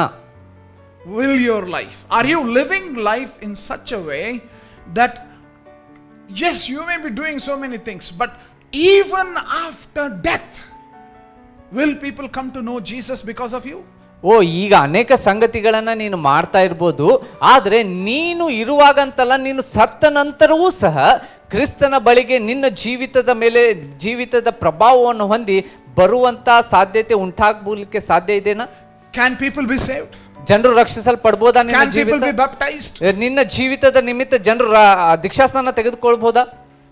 This is that kind of a passage where Paul is talking of that particular thing. ಈ ವಾಕ್ಯ ಭಾಗವನ್ನು ಗಮನಿಸುವಾಗ ಈ ವಿಷಯವನ್ನ ಪೌಲನು ಇಲ್ಲಿ ತಿಳಿಸಿ ಹೇಳ್ತಾ Verse 30 and 31 and 32 in 1 Corinthians chapter 15 verse 30, 31, 32. ಮೊದಲೇ ಕೊರಿಂಥ 15ನೇ ಅಧ್ಯಾಯ 30, 31, 32 ವಚನವನ್ನ ನಾವು ಮುಂದೆ ಸಾಗಿ ನೋಡುವಾಗ, Why are we in danger every hour? I protest, brothers, by my pride in you, which I have in Christ Jesus our Lord. I die every day. What do I gain if, humanly speaking, I fought with beasts at Ephesus? If the dead are not raised, let us eat and drink, for tomorrow we die. ನಾವು ಸಹ ಈ 30ನೇ ವಚನ, ನಾವು ಸಹ ಪ್ರತಿ ಗಳಿಗೆಯಲ್ಲಿಯೂ ಯಾಕೆ ಜೀವದ ಭಯದಿಂದಿದ್ದೇವೆ? ಸಹೋದರರೇ, ನಮ್ಮ ಕರ್ತನಾದ ಕ್ರಿಸ್ತ ಯೇಸುವಿನಲ್ಲಿ ನಿಮ್ಮನ್ನ ಕುರಿತು ನಮಗಿರುವ ಹೆಚ್ಚಳದ ಮೇಲೆ ಆಣೆಯಿಟ್ಟು ನಾನು ದಿನಾಲು ಸಾಯುತ್ತಲಿದ್ದೇನೆ ಎಂದು ಹೇಳುತ್ತೇನೆ. ನಾನು ಎಫೆಸದಲ್ಲಿ ಮೃಗಗಳೊಂದಿಗೆ ಯುದ್ಧ ಮಾಡಿದ್ದು ಕೇವಲ ಮನುಷ್ಯಾಭಿಪ್ರಾಯದಿಂದಾದರೆ ನನಗೇನು ಪ್ರಯೋಜನ? ಸತ್ತವರು ಎದ್ದು ಬರುವುದಿಲ್ಲವಾದರೆ ತಿನ್ನೋಣ ಕುಡಿಯೋಣ, ನಾಳೆ ಸಾಯುತ್ತೇವಲ್ಲ. So what Paul is telling here, ಇಲ್ಲಿ ಪೌಲನ್ ಇಲ್ಲಿ ಏನ್ ಹೇಳ್ತಾ ಇದ್ದಾನೆ? if there is no resurrection of the believing dead, ಸತ್ತಂತ ವ್ಯಕ್ತಿಗಳು ಪುನರುತ್ಥಾನವಾಗಿ ಎದ್ದು ಬರ್ತಾರೆ ಅನ್ನುವಂತ ವಿಷಯದ ಕುರಿತು ನಂಬಿಕೆ ಇದ್ದದಿದ್ದರೆ, believing dead, resurrection of the believing dead, the believers who die, if there is no resurrection for them, ಸತ್ತಂತವರು ವಿಶ್ವಾಸದಲ್ಲಿ ಇರುವಂತ ವ್ಯಕ್ತಿ, ಕ್ರಿಸ್ತನ ನಂಬಿರುವಂತ ವ್ಯಕ್ತಿ ಸತ್ತಂತವನು ತಿರುಗಿ ಪುನರುತ್ಥಾನವಾಗಿ ಎದ್ದು ಬರ್ತಾನೆ ಅನ್ನುವ ವಿಷಯದ ಮೇಲೆ ನಂಬಿಕೆ ಇಲ್ಲದಿದ್ದಲ್ಲಿ, it's all waste of time, all the suffering and trouble that you go through for ministry. ನಂಬಿಕೆನೇ ಇಲ್ಲದಿದ್ದಲ್ಲಿ ನೀನು ನಿನ್ನ ಸೇವೆಯಲ್ಲಿ ಕಷ್ಟಪಡುವಂಥದ್ದು, ಪ್ರಯಾಸ ಪಡುವಂಥದ್ದು ಎಲ್ಲವೂ ಏನು ಅದು ವ್ಯರ್ಥವಿದ್ದಂಥ ರೀತಿ ಒಳಗೆ ಅನ್ನಿಸ್ತದೆ. See, why we work hard? ಯಾಕೆ ನಾವು ಕಷ್ಟಪಟ್ಟು ಕೆಲಸ ಮಾಡ್ತೇವೆ? Why are we willing to suffer? ಯಾಕೆ ನಾವು ಈ ಒಂದು ಸಮಸ್ಯೆಗಳ ಮೂಲಕವಾಗಿ ಹಾದು ಹೋಗುತ್ತಾ ಇರುವಂತ Why ಪರಿಸ್ಥಿತಿ? are we willing to be persecuted? ಯಾಕೆ ನಾವು ಹಿಂಸೆಗೆ ಒಳಗಾಗ್ತೇವೆ? Please think about it. Why are we going through all that?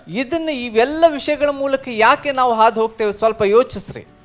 If we are not going to be raised back to life, ತಿರುಗಿ ನಾವು ಜೀವದಿಂದ ಎದ್ದೇಳುವುದಿಲ್ಲ ಅನ್ನುವಂತ ವಿಷಯದ ಕುರಿತು ನಾವು ಇದ್ದಲ್ಲಿ, ಯೋಚನೆಯಲ್ಲಿ ಇದ್ದಲ್ಲಿ, if we are not going to see Jesus again, ತಿರುಗಿ ನಾವು ಯೇಸುವನ್ನ ನಾವು ಎದುರುಗೊಂಡು ನೋಡುವುದಿಲ್ಲ ಅನ್ನುವಂಥದ್ದು ಸಾಧ್ಯತೆ ಇದ್ದಲ್ಲಿ, why preach the gospel? ಯಾಕೆ ಸುವಾರ್ತೆ ಸಾರಬೇಕು? ಹಾಗಿದ್ದಲ್ಲಿ Why die daily?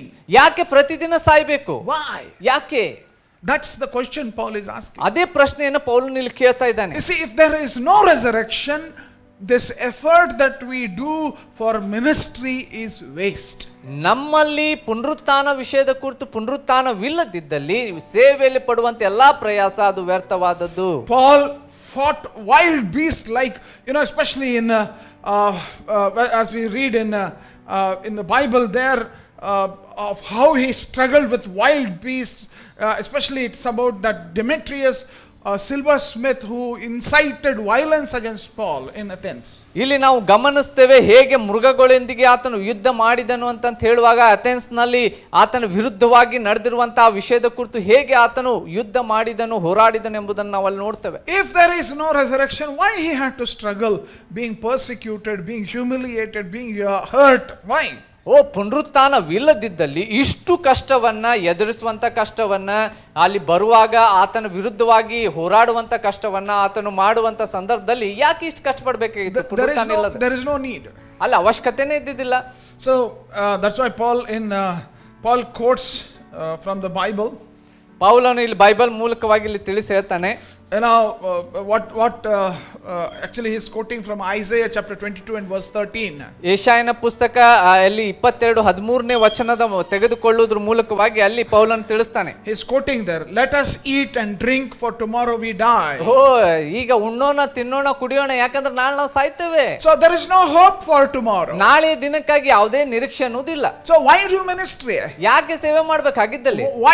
Why serve God? ಯಾಕೆ ನಾವು ದೇವರಿಗೆ ಸೇವೆಯನ್ನು ಸಲ್ಲಿಸ್ತೇವೆ? So those who think that there is no resurrection, ಯಾರು ಪುನರುತ್ಥಾನ ಇಲ್ಲ ಅಂತ ಅನ್ನುವುದನ್ನ ನಂಬ್ತಾರೋ, or those who think life is only what we see here, ಇಲ್ಲಿ ನೋಡುವಂತ ಜೀವನವೇ ಇದೇ ಜೀವನ, ಇದು ಹೊರತು ಬೇರೆ ಜೀವನ ಇಲ್ಲ ಅನ್ನುವಂಥದ್ದು ಯೋಚನೆ ಯಾರು ಮಾಡ್ತಾರೋ, if you do that, ಅದನ್ನ ನೀನು ಮಾಡಿದಾಗಿದ್ದಲ್ಲಿ, if that is your thinking, ಆ ರೀತಿಯಾಗಿರುವಂತ ಯೋಚನೆ ಆಲೋಚನೆ ನಿನ್ನದಾಗಿದ್ದಲ್ಲಿ, such people don't do ministry. ಅಂತ ಜನರು ಸೇವೆಯನ್ನ ಮಾಡೋದಿಲ್ಲ.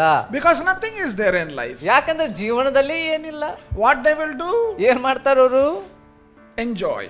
ಅವರು ಕೇವಲ ಸಂತೋಷ ಪಡುವಂತದ್ದು, ಬರೇ ಎಂಜಾಯ್ ಮಾಡೋದು. What do they do? Let us eat and drink for tomorrow we die. ತಿನ್ನೋಣ, ಉಣ್ಣೋಣ, ಕುಡಿಯೋಣ, ಯಾಕಂದ್ರೆ ನಾಳೆ ನಾವು ಸಾಯ್ಲಿಕ್ಕಿದ್ದೇವೆ.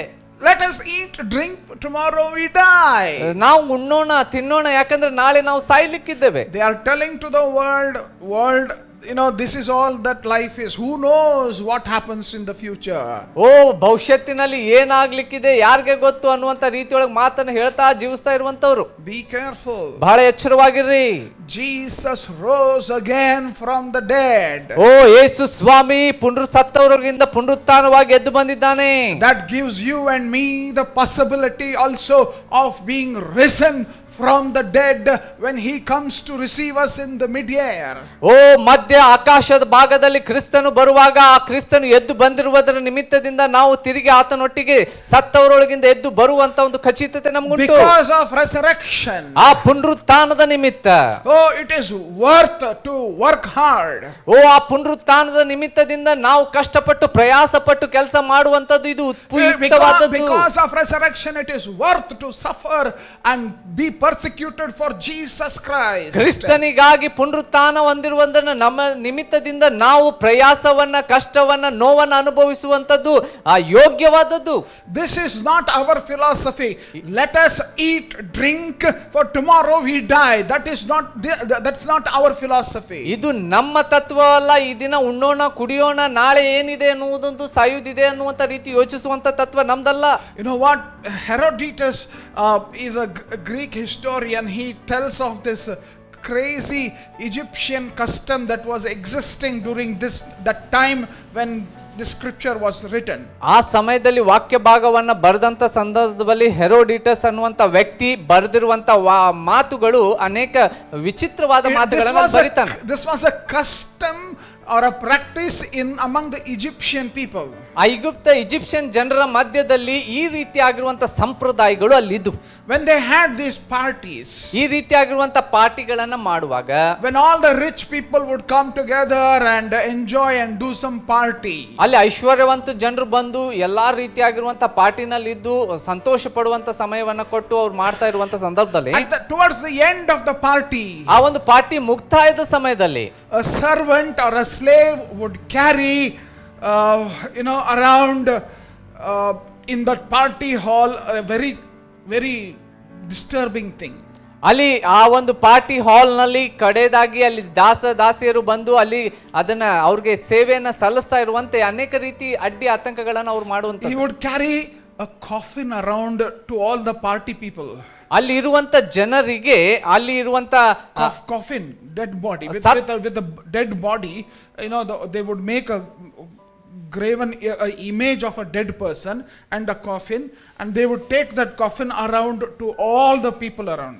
ಅಲ್ಲಿ ಕೂತಿರುವಂತ ಪಾರ್ಟಿ ಮುಗಿದ ನಂತರ ಎಲ್ಲಾರು ಮುಂದ್ಗಡೆ ಅಲ್ಲಿರುವಂತ ಕೆಲಸಗಾರರು ಬಂದು ಸತ್ತಂತ ವ್ಯಕ್ತಿಯ ಒಂದು ಚಿತ್ರದಂತಿರುವಂತ ಇದು ಸಂಗತಿಯನ್ನ ಮತ್ತು ಅದು ಒಂದು ಪೆಟ್ಟಿಗೆಯನ್ನ ಮಾಡಿಕೊಂಡು ಎಲ್ಲರ ಮುಂದೆ ತೆಗೆದುಕೊಂಡು ಹೋಗ್ತಾರೆ. And then they will tell to the partying people. ಅಲ್ಲಿರುವಂತ ಪಾರ್ಟಿನಲ್ಲಿರುವಂತ ಜನರಿಗೆ ಅವ್ರು ಹೇಳ್ತಾರೆ ನಂತರ. You know what they would say? ಏನ್ ಹೇಳ್ತಾರೆ ಗೊತ್ತಾ? ಅದನ್ನ ತೋರಿಸಿ, look here, ಇಲ್ಲಿ ನೋಡ್ರಿ, drink and be merry. ಓ ಈ ದಿನ ಕುಡೀರಿ, ಉಲ್ಲಾಸ ಪಡ್ರಿ. When you die, ನೀವು ಸತ್ತ ನಂತರ this is what you will be. ನೀವು ಹಿಂಗ ಆಗ್ತೀರಾ. This is what you will be. ಇದು ನೀವು ಹಿಂಗ ಆಗ್ತೀರಾ. So drink, enjoy, this is all life is. ಓ ಕುಡೀರಿ, ಉಣ್ರಿ, ತಿನ್ರಿ, ಇದೇ ಜೀವನ, ಮತ್ತೇನಿಲ್ಲ. So if this is all life is, ಇದೇ ಒಂದು ಜೀವನ ಆಗಿದ್ದಲ್ಲಿ obviously pleasure will take control of our life. ಹಾಗಿದ್ದಲ್ಲಿ ಈ ಒಂದು ಸಂತೋಷ ಅನ್ನುವಂತ ವಿಷಯದ ಕುರಿತಿರ್ಬೋದು, ಸುಖ ಅನ್ನುವಂತ ವಿಷಯದ ಕುರಿತಿರ್ಬೋದು ನಮ್ಮ ಜೀವಿತವನ್ನ ಆವರಿಸಿಕೊಂಡು ಬಿಡ್ತದೆ. So what if this is all life is, what you will think? ಇದೇ ಜೀವನ ಅಂತ ಯೋಚಿಸ್ತಾ ಇದ್ದಲ್ಲಿ ಏನ ಯೋಚಿಸ್ತೀಯ ಗೊತ್ತಾ ನೀನು? Grab as much as you can. ಓ ಏನ್ ಸಾಧ್ಯನೋ, ಎಷ್ಟು ಸುಖ ಪಡ್ಲಿಕ್ಕೆ ಸಾಧ್ಯನೋ ಅದನ್ನ ಹೊಂದಿಕೋ ಅನ್ನುವುದಕ್ಕೆ ಯಾವಾಗ್ಲೂ ಪ್ರಯಾಸ ಪಡ್ತೀವಿ. How much you want to enjoy whatever you want to enjoy, because this is all life is. ಯಾಕಂದ್ರೆ ಏನು ಸಂತೋಷ ಪಡ್ಲಿಕ್ಕೆ ಸಾಧ್ಯನೋ ಎಲ್ಲಾ ಸಂತೋಷ ಪಡು, ಯಾಕಂದ್ರೆ ಜೀವನ ಅಂತಂದ್ರೆ ಇದೇ ಇಷ್ಟೇ, ಮತ್ತೇನಿಲ್ಲ ಅನ್ನುವಂಥದ್ದು. So if we die and will remain dead, ನಾವು ಸತ್ತು ಉಳಿಯುವಂತದ್ದಿದ್ರೆ, living for lust, pleasure and enjoyment is sensible. ಹಾಗಿದ್ದಲ್ಲಿ ಸತ್ತವರು ಸತ್ತಂತೆ ಇರುವಂತ ಪಕ್ಷದಲ್ಲಿ ಸಂತೋಷ ಪಡುವಂತದ್ದು, ಆಶೆ ಪಡುವಂತದ್ದು, ಅದಕ್ಕಾಗಿಯೇ ಬದುಕುವಂತದ್ದು ಅದು ಸರಿಯಾದದ್ದೇ. Please remember, the Bible tells us a different thing. ಈ ಒಂದು ಸಂಗತಿ ವಿಷಯದ ಕುರಿತು ದಯಮಾಡಿ ನೆನಪಿನಲ್ಲಿ ಇಟ್ಕೋರಿ, ಬೈಬಲ್ ಹೇಳ್ತಾ ಇರುವಂತ ಸಂಗತಿ ವಿಭಿನ್ನವಾಗಿದೆ. Hebrews chapter 12 verse 2. ಇಬ್ರಿಯ ಪತ್ರಿಕೆ ನಾವು ಗಮನಿಸುವಾಗ 12ನೇ ಅಧ್ಯಾಯ 2ನೇ ವಚನ. Jesus, the author and the perfecter of faith, ನಂಬಿಕೆಯನ್ನು ಹುಟ್ಟಿಸುವನು ಪೂರೈಸುವ ಆಗಿರುವಂತ ಯೇಸು ಸ್ವಾಮಿ, for the joy set before him endured the cross, despising the shame, and sat down at the right hand of the throne of God. 2ನೇ ವಚನ ಹೇಳುತ್ತದೆ, ನಂಬಿಕೆಯನ್ನು ಹುಟ್ಟಿಸುವವನು ಪೂರೈಸುವವನು ಆಗಿರುವ ಯೇಸುವಿನ ಮೇಲೆ ದೃಷ್ಟಿಯನ್ನಿಟ್ಟು ನಮಗೆ ನೇಮಕವಾದ ಓಟವನ್ನು ಸ್ಥಿರ ಚಿತ್ತದಿಂದ ಓಡೋಣ. ಆತನು ತನ್ನ ಮುಂದೆ ಇಟ್ಟಿರುವ ಸಂತೋಷಕ್ಕೋಸ್ಕರ ಅವಮಾನವನ್ನ ಅಲಕ್ಷ್ಯ ಮಾಡಿ ಶಿಲುಬೆಯ ಮರಣವನ್ನು ಸಹಿಸಿಕೊಂಡು ದೇವರ ಸಿಂಹಾಸನದ ಬಲಗಡೆಯಲ್ಲಿ ಆಸನ ರೂಢನಾಗಿದ್ದಾನೆ. So the anticipation of resurrection gave Jesus the motive for dying on our behalf. ಅಲ್ಲಿ ನಾವು ನೋಡ್ತೇವೆ, ಈ ಪುನರುತ್ಥಾನಕ್ಕೆ ವಿಷಯಕ್ಕೆ ಸಂಬಂಧಪಟ್ಟಂತೆ ಕ್ರಿಸ್ತನು ಅಲ್ಲಿ ನಮಗೋಸ್ಕರ ಸಾಯುವಷ್ಟರ ಮಟ್ಟಿಗೆ ತನ್ನನ್ನು ತಾನು ಸಮರ್ಪಿಸಿಕೊಂಡಿರುವುದನ್ನು ನಾವು ಗಮನಿಸ್ತೇವೆ. So he was willing to die for us because he knew he would be raised for us. ನಮಗೋಸ್ಕರ ಆತನು ಸಿದ್ಧನಾದನು, ಯಾಕಂತಂದ್ರೆ ಆತನಿಗೆ ಗೊತ್ತಿತ್ತು ಆತನು ತಿರುಗಿ ಪುನರುತ್ಥಾನವಾಗಿ ಎದ್ದು ಬರ್ತಾನೆ ಅಂತ ಹೇಳಿ. Just think about it. Think about it. ಇದ್ರ ಬಗ್ಗೆ ಯೋಚಿಸ್ರಿ. The world is calling us today. Come, enjoy. This is all life. Who knows what is there in the future? They may not know, but the Bible says there is life after death. ಲೋಕ ಈ ದಿನಗಳಲ್ಲಿ ಹೇಳ್ತಾ ಇದೆ, ಸಂತೋಷ ಪಡ್ರಿ, ಉಲ್ಲಾಸ ಪಡ್ರಿ, ನಾಳೆ ಏನಿದೆ ಅಂತ ಹೇಳಿ. ಆದ್ರೆ ದೇವರ ವಾಕ್ಯ ಬೈಬಲ್ ಹೇಳ್ತದೆ, ಮುಂದಿನ ದಿನಗಳಲ್ಲಿ ನಾವು ಈ ವಿಷಯದ ಕುರಿತು ನಮಗೆ ಜೀವನ ಇದೆ ಅನ್ನುವುದನ್ನು ಸ್ಪಷ್ಟಪಡಿಸ್ತದೆ. This is the age, man. I remember in the college, in the college days, how many friends would ask, this is the age to enjoy. This is the age to freak out. This is the age to do all kinds of things. Who knows what is there in the future? After becoming old, do you think there will be fun? ನನ್ನ college ದಿನಗಳಲ್ಲಿ This is the time. Enjoy now. ನೆನಪಿದೆ, ಅನೇಕ ಯವನಸ್ಥರು ಹೇಳುವಂಥದ್ದು, ಈ ದಿನಗಳಲ್ಲೂ ಹೇಳುವಂಥದ್ದು ಏನು, ಇದೇ ದಿನ, ಇದೇ ನಾವು ಎಂಜಾಯ್ ಮಾಡುವಂಥ ವಯಸ್ಸು.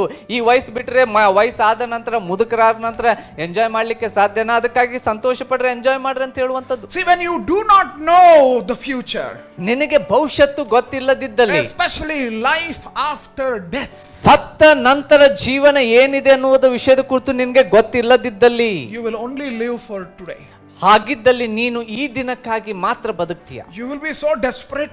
If you don't do that, you think that you will never get the chance of joy, happiness and peace. ಹಾಗಿದ್ದಲ್ಲಿ ಹೇಗೆ ಅನಿಸ್ತದೆ ಅಂತಂದ್ರೆ, ಈ ದಿನ ನಾನು ಈ ಸಂತೋಷವನ್ನ ಸುಖವನ್ನ ಪಡೆದಿದ್ರೆ ಮತ್ತೆ ನನ್ನ ಜೀವನದಲ್ಲಿ ಎಲ್ಲಿ ಸಿಗೋದೇ ಇಲ್ಲ ಅನ್ನುವಂತ What is important to you? ನಿನಗೆ ಯಾವುದು ಪ್ರಾಮುಖ್ಯ? Being holy or being happy? ಸಂತೋಷವಾಗಿರುವಂತದ್ದು ಅಥವಾ ಪರಿಶುದ್ಧವಾಗಿರುವಂತದ್ದು? What is important to you?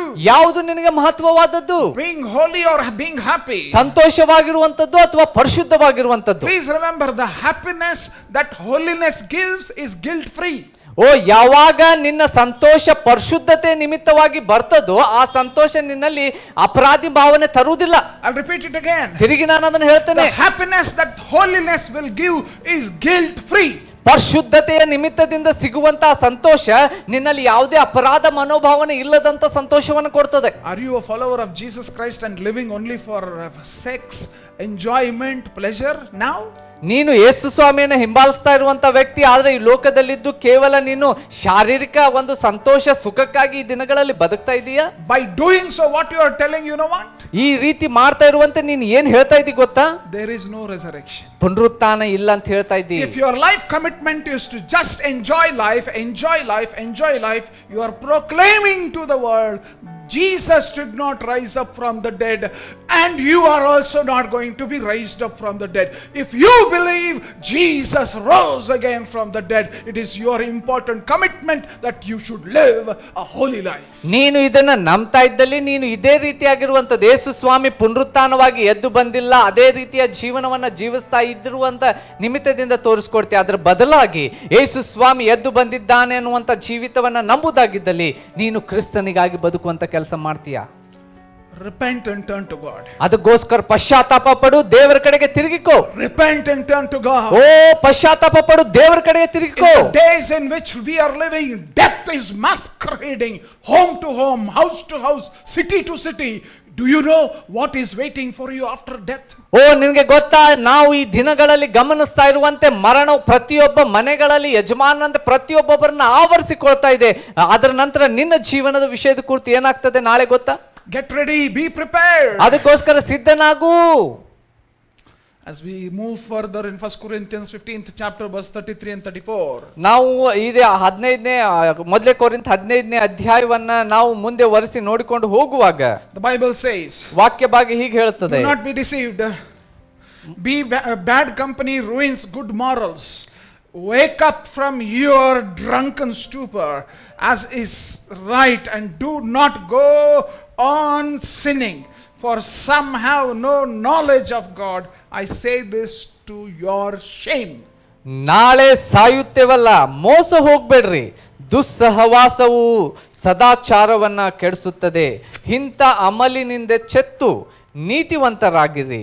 ಪಾಪವನ್ನ ಬಿಟ್ಟು ಬಿಡಿರಿ. ಕೆಲವರಿಗೆ ದೇವರ ವಿಷಯದಲ್ಲಿ ಜ್ಞಾನವೇ ಇಲ್ಲ. ನಿಮಗೆ ನಾಚಿಕೆ ಹುಟ್ಟಿಸಬೇಕೆಂದು ಇದನ್ನ ಹೇಳುತ್ತೇನೆ. Our hope of resurrection must lead us to live more godly lives. ನಮ್ಮ ಒಂದು ಪುನರುತ್ಥಾನದ ಮೇಲಿರುವಂತ ನಮ್ಮ ನಿರೀಕ್ಷೆ ಅದು ನಮ್ಮನ್ನ ಪ್ರತಿದಿನದಿಂದ ದಿನಕ್ಕೆ ಇನ್ನು ದೇವರ ಸಾಮೀಪ್ಯದಲ್ಲಿ ದೇವರ ಮೆಚ್ಚುವಂತ ಜೀವನ ಜೀವಿಸುವುದಕ್ಕೆ ಪ್ರೇರೇಪಿಸಬೇಕು.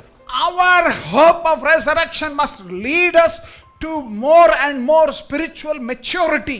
ಆತ್ಮಿಕವಾದ ಪರಿಪಕ್ವತೆಗೆ ನಾವು ಇಟ್ಟಿರುವಂತ ಪುನರುತ್ಥಾನದ ಮೇಲೆ ಇಟ್ಟಿರುವಂತ ನಂಬಿಕೆ ನಿಮಿತ್ತ ಅದು ಹೆಚ್ಚು ಹೆಚ್ಚು ಬೆಳೆಸುವುದಕ್ಕೆ ಸಹಾಯ ಮಾಡಬೇಕು. If you deny resurrection, ನೀನು ಪುನರುತ್ಥಾನವನ್ನ ನೀನು ಅಲಕ್ಷಿಸುವುದಾಗಿದ್ದಲ್ಲಿ you are going to lose the benefit of living a holy life.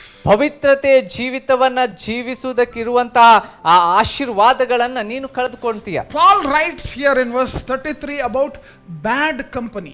ಇಲ್ಲಿ 33ನೇ ವಚನದಲ್ಲಿ ಪೌಲನು ಹೇಳ್ತಾ ಇರುವಂತದ್ದು ದುಸ್ಸಹವಾಸದ ವಿಷಯದ ಕುರಿತು ತಿಳಿಸ್ತಾ ಇದ್ದಾನೆ. It meant not only associating with people who are bad, ಕೆಟ್ಟಂತ ಹೋಗಿರುವಂತ ಜನರೊಟ್ಟಿಗೆ ನಾವು ಸೇರಿ ಸಹವಾಸ ಮಾಡುವ ವಿಷಯದ ಕುರಿತು ಮಾತ್ರ ಇದು ಹೇಳ್ತಾ ಇಲ್ಲ, but also about people who are teaching bad, wrong. ಅಷ್ಟು ಮಾತ್ರವಲ್ಲದೆ ಅವರೊಟ್ಟಿಗೆ ಸಹವಾಸ ಮಾತ್ರ ಅಲ್ಲ, ಕೆಟ್ಟದಾದ ವಿಷಯಗಳನ್ನ ಕಲಿಸುವಂತ ವಿಷಯದ ಕುರಿತು ತಿಳಿಸ್ತದೆ.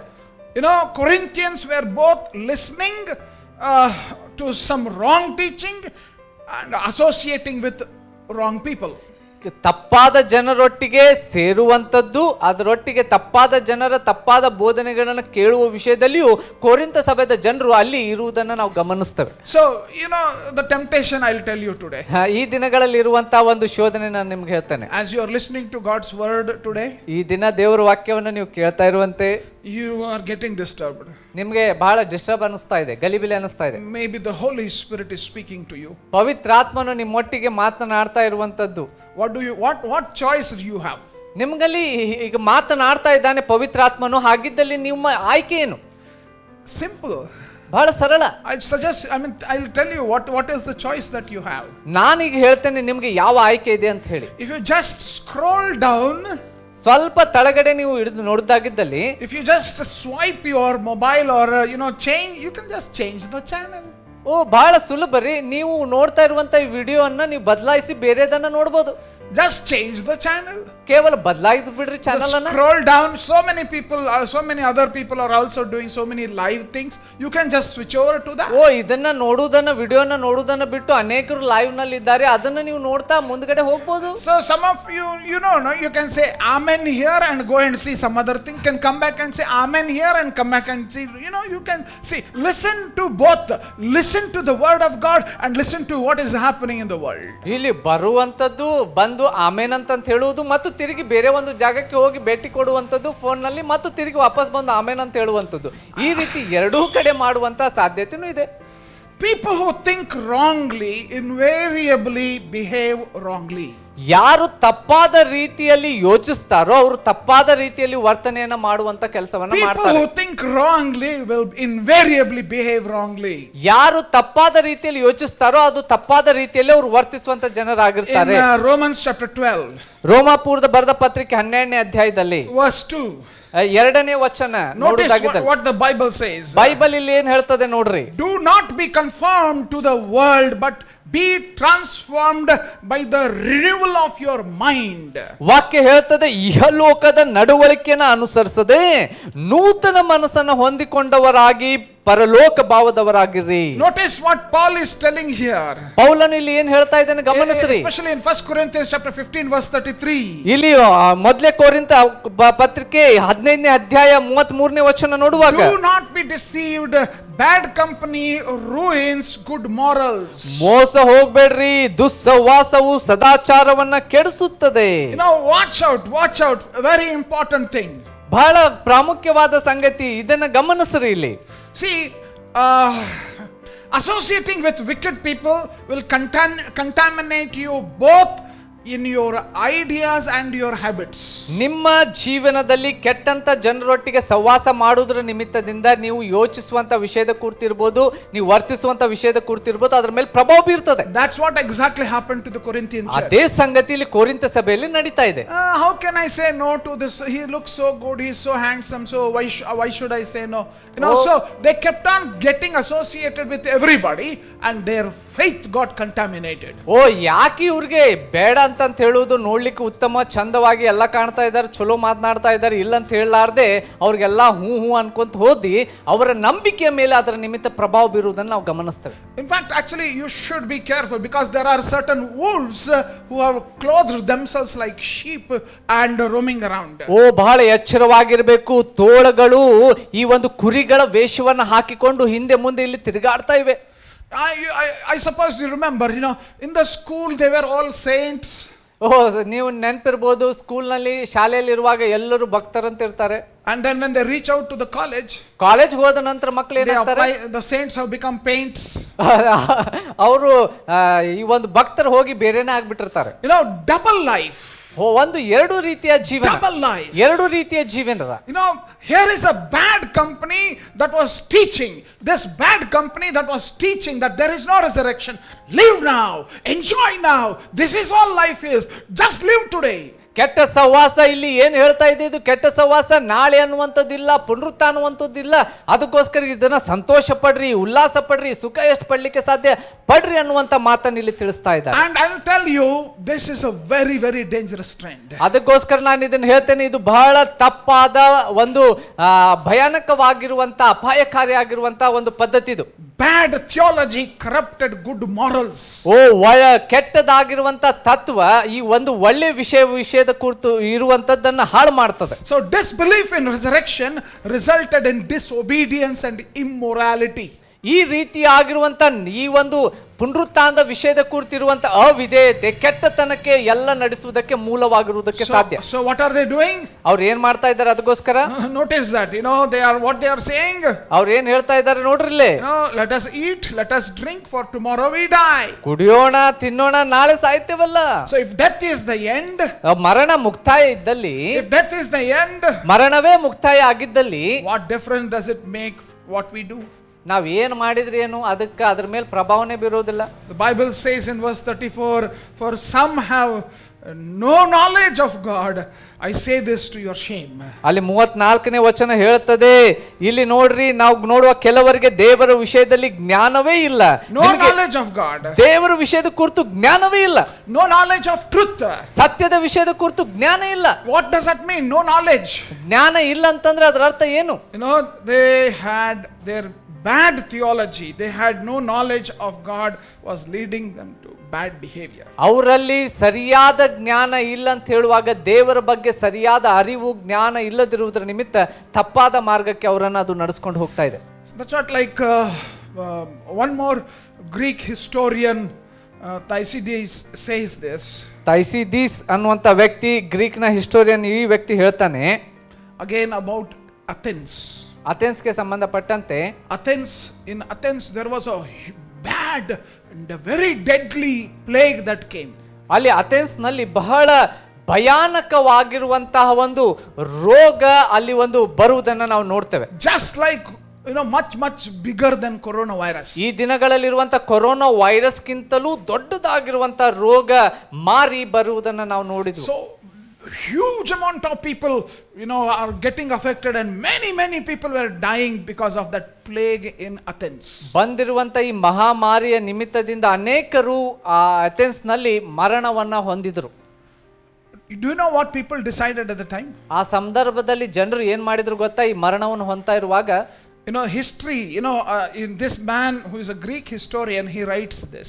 ಈ ಒಂದು ಇತಿಹಾಸಕಾರನು ಬರೀತಾನೆ ಈ ರೀತಿಯಲ್ಲಿ, people committed every possible shameful thing. ಏನೇನು ಕೆಟ್ಟದಾಗಿರುವಂತ ಅಥವಾ ನಾಚಿಕೆ ಇಲ್ಲದಿರುವಂತ ವಿಷಯಗಳನ್ನು ಮಾಡ್ಲಿಕ್ಕೆ ಸಾಧ್ಯ ಎಲ್ಲ ಮಾಡಿದ್ರು. Whatever possible crime they committed. ಏನೇನು ಮಾಡುವಂತ ಒಂದು ಅಪರಾಧಗಳನ್ನು ಮಾಡ್ಲಿಕ್ಕೆ ಸಾಧ್ಯ ಇತ್ತು ಎಲ್ಲ ಮಾಡಿದ್ರು. Whatever lustful shameful thing that they could do, they did. ಅವರು ಮಾಡಬೇಕಾಗಿರುವಂತ ದುರಾಶೆ ಅಭಿಲಾಷೆಗಳನ್ನ ದೈಹಿಕ ಸುಖಕ್ಕಾಗಿ ಏನೇನ್ ಮಾಡ್ಬೇಕಿತ್ತು ಎಲ್ಲ ಮಾಡಿದ್ರು. They are looking at people dying. ಯಾಕಂದ್ರೆ ಜನರು ಸಾಯುವುದನ್ನು ನೋಡ್ತಾ ಇದ್ದಾರೆ. And they are deciding to live such a dirty life. ಅದಕ್ಕೋಸ್ಕರ ಅವರು ನಿರ್ಧಾರ ಮಾಡಿದ್ರು, ಸಾಯುವುದಿದೆ ಅನ್ನುವಂತ ಸಾವು ಬರ್ತಾ ಇದೆ ಅನ್ನುವುದರ ನಿಮಿತ್ತದಿಂದ ಏನೇನ್ ಕೆಟ್ಟ ಮಾಡ್ಲಿಕ್ಕೆ ಸಾಧ್ಯ ಕೆಟ್ಟ ವಿಷಯಗಳಲ್ಲಿ ತಮ್ಮನ್ನು ತೊಡಗಿಸಿಕೊಂಡ್ರು. They believed life was short. ಅವರು ನಂಬಿದ್ರು ಜೀವನ ಅನ್ನುವಂಥದ್ದು ಬಹಳ ಚಿಕ್ಕ, there is no resurrection, ಪುನರುತ್ಥಾನ ಇಲ್ಲ, so they would have to pay no price, ಅದಕ್ಕೋಸ್ಕರ ಯಾವುದೇ ಕ್ರಯ ಕಟ್ಟುವಂತ ಅವಶ್ಯಕತೆ ಇಲ್ಲ, no punishment for all the evil that they do. ಅವರು ಮಾಡಿರುವಂತ ಎಲ್ಲ ಕೆಟ್ಟ ಯಾವ ಕೆಟ್ಟತನಕ್ಕೂ ಸಹ ಶಿಕ್ಷೆ ಅನ್ನುವುದು ಇಲ್ಲ ಅನ್ನುವಂತ ನಂಬಿಕೆ. So obviously because of that they started to live a dirty filthy life. ಅದಕ್ಕೋಸ್ಕರವೇ ಆ ಒಂದು ಕೆಟ್ಟದಾಗಿರುವಂತ ಒಂದು ಜೀವಿತವನ್ನ ಬೇಡವಾದ ವಿಷಯವನ್ನ ಮಾಡ್ತಾ ಜೀವಿಸಿದ್ರು. If your behavior has no reward or condemnation, ನಿನ್ನ ಒಂದು ಜೀವನದಲ್ಲಿ ಮಾಡುವಂತ ವರ್ತನೆಯ ವಿಷಯದ ಕುರಿತು ನಾವು ಗಮನಿಸುವಾಗ, if there is no reward for what you do, ನೀನು ಮಾಡುವ ಕೃತ್ಯಕ್ಕೆ ಸಂಬಂಧಪಟ್ಟಂತೆ ಅದಕ್ಕೆ ಪ್ರತಿಫಲ ಇಲ್ಲ ಅನ್ನುವಂಥದ್ದು ಇದ್ದಲ್ಲಿ, if there is no condemnation, ಆ ಒಂದು ನೀ ಮಾಡಿದ್ದು ತಪ್ಪು ಅಂತ ತಿಳಿಸಿ ತಿದ್ದುವಂತ ವಿಷಯ ಕುರಿತು ಇಲ್ಲದಿದ್ದಲ್ಲಿ, we will live uncontrolled life. ನಾವು ಲಗಾಮಿಲ್ಲದಂತ ಜೀವನವನ್ನ ನಾವು ಜೀವಿಸ್ತೇವೆ. Be careful. ಎಚ್ಚರವಾಗಿರ್ರಿ, Be careful. ಎಚ್ಚರವಾಗಿರ್ರಿ. Become sober minded as you ought to and stop sinning. ಪಾಪವನ್ನ ಮಾಡುವುದನ್ನ ನಿಲ್ಲಿಸ್ರಿ. That's what Paul is saying, verse 34. Wake up from your drunken stupor as is right, and do not go on sinning. ಓ ಪಾಪವನ್ನ ಮಾಡ್ತಾ ಕುಳಿತುಕೊಳ್ಳಬೇಡ್ರಿ, ಎಚ್ಚೆತ್ತುಗೊಳ್ರಿ ಅನ್ನುವಂತ ಮಾತನಲ್ಲಿ ಎಚ್ಚೆತ್ತುಗೊಳ್ರಿ, ಎಚ್ಚೆತ್ತುಗೊಳ್ರಿ. Do not go on sinning. ಪಾಪವನ್ನ ಮಾಡ್ತಾನೆ ಹೋಗ್ಬೇಡ್ರಿ, ಜೀವಿಸಬೇಡ್ರಿ. You know the truth. ನಿಮಗೆ ಗೊತ್ತು ಸತ್ಯ ಏನಂತ ಹೇಳಿ. Do not get carried away by the lies. ಓ ಸುಳ್ಳನ ವಿಷಯದ ಹಿಡಿದುಕೊಂಡು ಅದನ್ನ ಮುಂದುವರಿಸಿಕೊಂಡು ಹೋಗ್ಬೇಡ್ರಿ. Lead people to truth. ಸತ್ಯದಲ್ಲಿ ಜನರನ್ನ ನಡೆಸ್ರಿ. Paul commands them to stop doing sinful things. ಪೌಲನು ಇಲ್ಲಿ ಆಜ್ಞೆಯನ್ನ ಕೊಡ್ತಾ ಇದ್ದಾನೆ, ಜನರಿಗೆ ಪಾಪವನ್ನ ಮಾಡುವುದನ್ನ ಬಿಡ್ರಿ. So when you live a daily life of holiness, ಪ್ರತಿ ದಿನದ ಜೀವನ ಪವಿತ್ರವಾದ ಜೀವಿತವನ್ನ ನೀನು ಜೀವಿಸುವುದಾಗಿದ್ದಲ್ಲಿ, there is this blessing of resurrection. ಪುನರುತ್ಥಾನದ ಆಶೀರ್ವಾದ ನಿನಗೋಸ್ಕರವಾಗಿದೆ. Live a daily life of holiness. ಪ್ರತಿ ದಿನ ಪರಿಶುದ್ಧ ಜೀವಿತವನ್ನ ಜೀವಿಸು.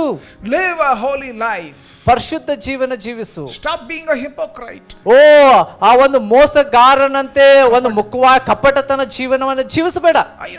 I hear of this story of this lecturer. ಈ ಒಬ್ಬ ಲೆಕ್ಚರರ್ ಒಂದು ಸ್ಟೋರಿಯನ್ನ ನಾನು ಕೇಳಿದೆನು. He is a great lecturer outside. ಹೊರಗಡೆ ದೊಡ್ಡದಾಗಿರುವಂತ ಭಾಷಣವನ್ನ ಲೆಕ್ಚರರ್ನ ಕೊಡುವಂತ ವ್ಯಕ್ತಿ. He is a great preacher outside. ಹೊರಗಡೆ ನೋಡಿದ್ರೆ ದೊಡ್ಡ ಪ್ರಸಂಗ ಮಾಡುವುದರಲ್ಲಿ. He teaches the Bible. Bible ಬಗ್ಗೆ ಬೋಧಿಸುವಂತ ವ್ಯಕ್ತಿ. But then ಆದ್ರೆ in his class, ತನ್ನ ಕ್ಲಾಸ್ ನಲ್ಲಿ, where he is teaching in the ಕಾಲೇಜಿನಲ್ಲಿ ಆತನು ಬೋಧಿಸುವಂತ ಸ್ಥಳದಲ್ಲಿ, he is using bad words and behaving bad with people. ಜನರ ಮೇಲೆ ಕೆಟ್ಟ ಮಾತುಗಳನ್ನ ಕ್ಲಾಸ್ ನಲ್ಲಿ ಮಾತನಾಡುವುದು, ಬೈಗಳವನ್ನ ಬೈಯುವಂತದ್ದು, ಕೆಟ್ಟದಾದ ವರ್ತನೆ ವರ್ತಿಸುವಂತ ವ್ಯಕ್ತಿ ಆಗಿದ್ದ. Can that be the sign of a follower of Jesus? ಆ ರೀತಿಯಾಗಿರುವಂತ ಯೇಸುವನ್ನು ಹಿಂಬಾಲಿಸುವಂತ ವ್ಯಕ್ತಿಯಲ್ಲಿ ಕಂಡು ಬರುವಂತ ಗುರುತುಗಳು ಆ ರೀತಿಯಾಗಿರ್ಬೇಕಾ? You are following Jesus near where you stay, near where the church is, near where your family is, and you follow the demon outside when you are in the place of work. ಸಭೆಯ ಸುತ್ತಲಿರ್ಬೋದು ಅಥವಾ ಸುತ್ತಮುತ್ತಲಿರ್ಬೋದು, ಕಾಲನಿಯಲ್ಲಿರ್ಬೋದು ಅಥವಾ ಮನೆಯಲ್ಲಿರ್ಬೋದು, ಯೇಸುವನ್ನು ಹಿಂಬಾಲಿಸುವುದು. ಆದ್ರೆ ಹೊರಗಡೆ ಹೋದ ನಂತರ ಆ ಒಂದು ಸೈತಾನನನ್ನು ಹಿಂಬಾಲಿಸುವಂತ ಹಿಂಬಾಲಕನಾಗಿ ಬದುಕ್ತಾ ಇದೆಯಾ? Is your life a daily proof for the resurrection of Jesus Christ. ನಿನ್ನ ಜೀವನ ಯೇಸು ಸ್ವಾಮಿ ಪುನರುತ್ಥಾನವಾಗಿ ಎದ್ದು ಬಂದಿದ್ದಾನೆ ಅನ್ನುವುದಕ್ಕೆ ರುಜುವಾತು ತೋರಿಸುವಂತ ರೀತಿಯಲ್ಲಿ ಪ್ರತಿದಿನ ನೀನು ಜೀವಿಸ್ತಾ ಇದ್ದಲ್ಲಿ, Does your life demonstrate hope of resurrection? ಅದರ ನಿಮಿತ್ತ ಅನೇಕ ಜನರ ಜೀವನದ ಮೇಲೆ ಅದು ಪ್ರಭಾವ ಬೀರಿ ಪುನರುತ್ಥಾನದಿಂದ ಎದ್ದು ಬಂದಿರುವಂತ ಕ್ರಿಸ್ತನಳಿಗೆ ನಡೆಸ್ತಾ ಇದೆಯಾ? Because of resurrection, ಆ ಪುನರುತ್ಥಾನದ ನಿಮಿತ್ತ let us live a holy life every day. ಪ್ರತಿದಿನ ನಾವು ಪರಿಶುದ್ಧ ಜೀವಿತವನ್ನ ಜೀವಿಸೋಣ.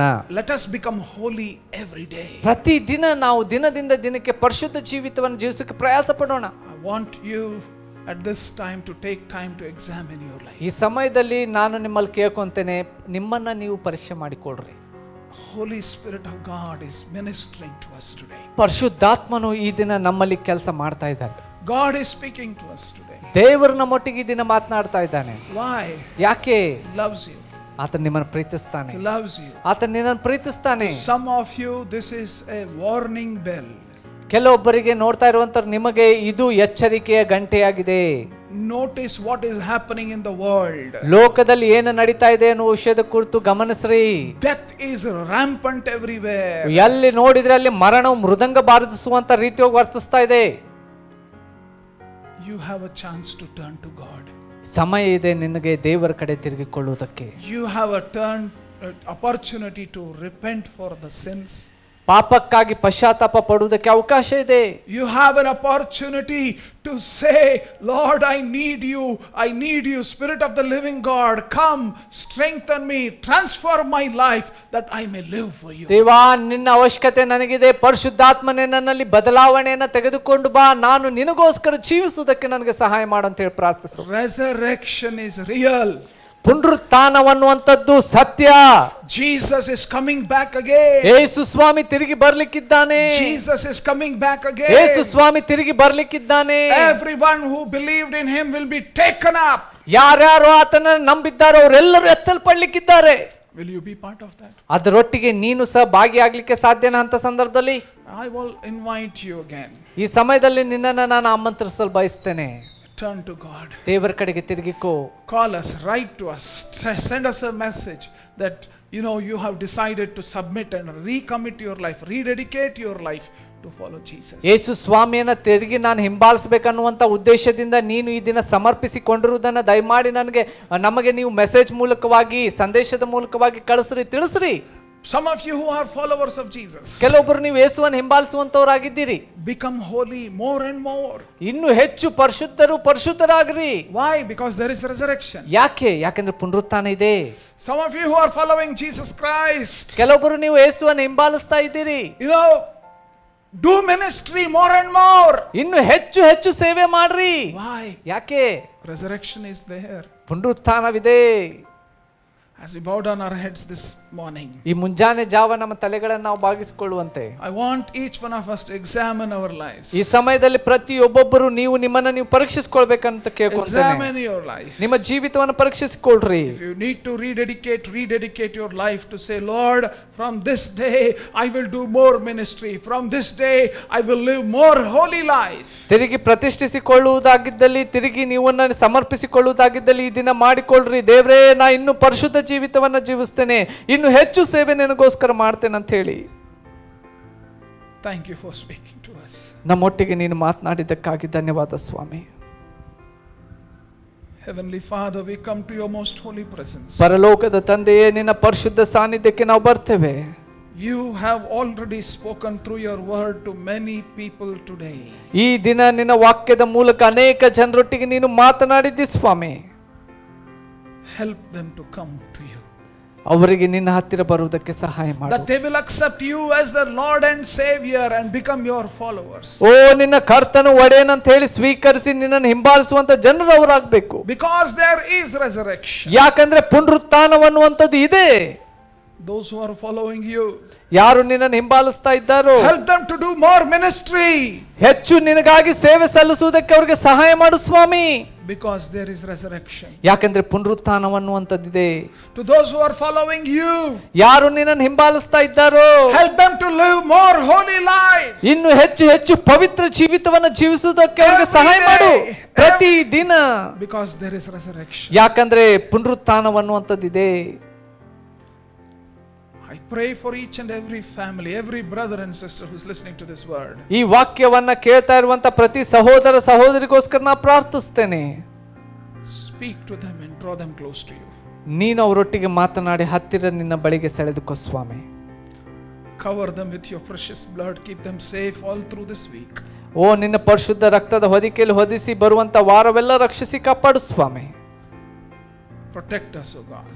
ರಕ್ಷಿಸು ಸಂರಕ್ಷಿಸು ಸ್ವಾಮಿ. We pray for our government. ನಮ್ಮ ಒಂದು ಸರ್ಕಾರಕ್ಕಾಗಿ ನಾವು ಪ್ರಾರ್ಥಿಸ್ತೇವೆ. Please, Lord, give them wisdom. ಓ ದಯಮಾಡಿ ಕರ್ತನೆ ಅವರಿಗೆ ಜ್ಞಾನ ಕೊಡು ಸ್ವಾಮಿ. We pray for all those frontline workers in the medical field. Medical field ನಲ್ಲಿ ಇದ್ದು ಮುಂದ್ಗಡೆ ಇದ್ದು ಕೆಲಸವನ್ನ ಸೇವೆಯನ್ನು ಸಲ್ಲಿಸ್ತಾ ಎಲ್ಲ ಒಂದು ಜನರಿಗಾಗಿ ಪ್ರಾರ್ಥಿಸ್ತೇವೆ. Protect them. ಅವರನ್ನು ರಕ್ಷಿಸು ಸ್ವಾಮಿ. Cover them with your precious blood. ನಿನ್ನ ಪರಿಶುದ್ಧ ರಕ್ತದ ಹೊದಿಕೆಯಲ್ಲಿ ಇಟ್ಟು ಅವರನ್ನು ಕಾಪಾಡು ಸ್ವಾಮಿ. Lord, honor them for the service that they are rendering to mankind. ಓ ಮನುಷ್ಯ ಕುಲಕ್ಕೆ ಅವರು ಮಾಡ್ತಾ ಇರುವಂತ ಸೇವೆಗೆ ಸಂಬಂಧಪಟ್ಟಂತೆ ಅವರನ್ನ ನೀನು ಗೌರವಿಸಿ ಸಹಾಯ ಮಾಡು ಸ್ವಾಮಿ. We thank you and we praise you. ನಾವು ಧನ್ಯವಾದ ಸಲ್ಲಿಸ್ತೇವೆ, ನಿನ್ನ ಕೃತಜ್ಞತೆ ಸಲ್ಲಿಸ್ತೇವೆ. In Jesus' name we pray. ಯೇಸುವಿನ ನಾಮದಲ್ಲಿ ಪ್ರಾರ್ಥಿಸ್ತೇವೆ. Amen. ಆಮೆನ್. ಶಾಂತಿದಾಯಕನಾದ ದೇವರ ಕೃಪೆ, ಯೇಸು ಕ್ರಿಸ್ತನ ಪ್ರೀತಿ, ಪರಿಶುದ್ಧಾತ್ಮನ ಅನ್ಯೋನ್ಯತೆ ಸಹವಾಸ ನಡೆಸುವಿಕೆ ಈಗಲೂ ಯಾವಾಗಲೂ ನಿತ್ಯ ನಿರಂತರಕ್ಕೂ ನಮ್ಮೆಲ್ಲರ ಸಂಗಡ ಸದಾ ಕಾಲ ನೆಲೆಯಾಗಿರಲಿ. ಯುಗದ ಸಮಾಪ್ತಿಯು ಸಮೀಪವಾಯಿತು, ಮೊದಲಾಗಿತ್ತಿ ಎಂಬ ಸಭೆಯನ್ನು. ಯುಗದ ಸಮಾಪ್ತಿಯು ಸಮೀಪವಾಯಿತು, ಮೊದಲಾಗಿತ್ತಿ ಎಂಬ ಸಭೆಯನ್ನು ಕೊಂಡೊಯ್ಯಲು ಯೇಸು ಬರುವನು, ಕೊಂಡೊಯ್ಯಲು ಯೇಸು ಬರುವನು.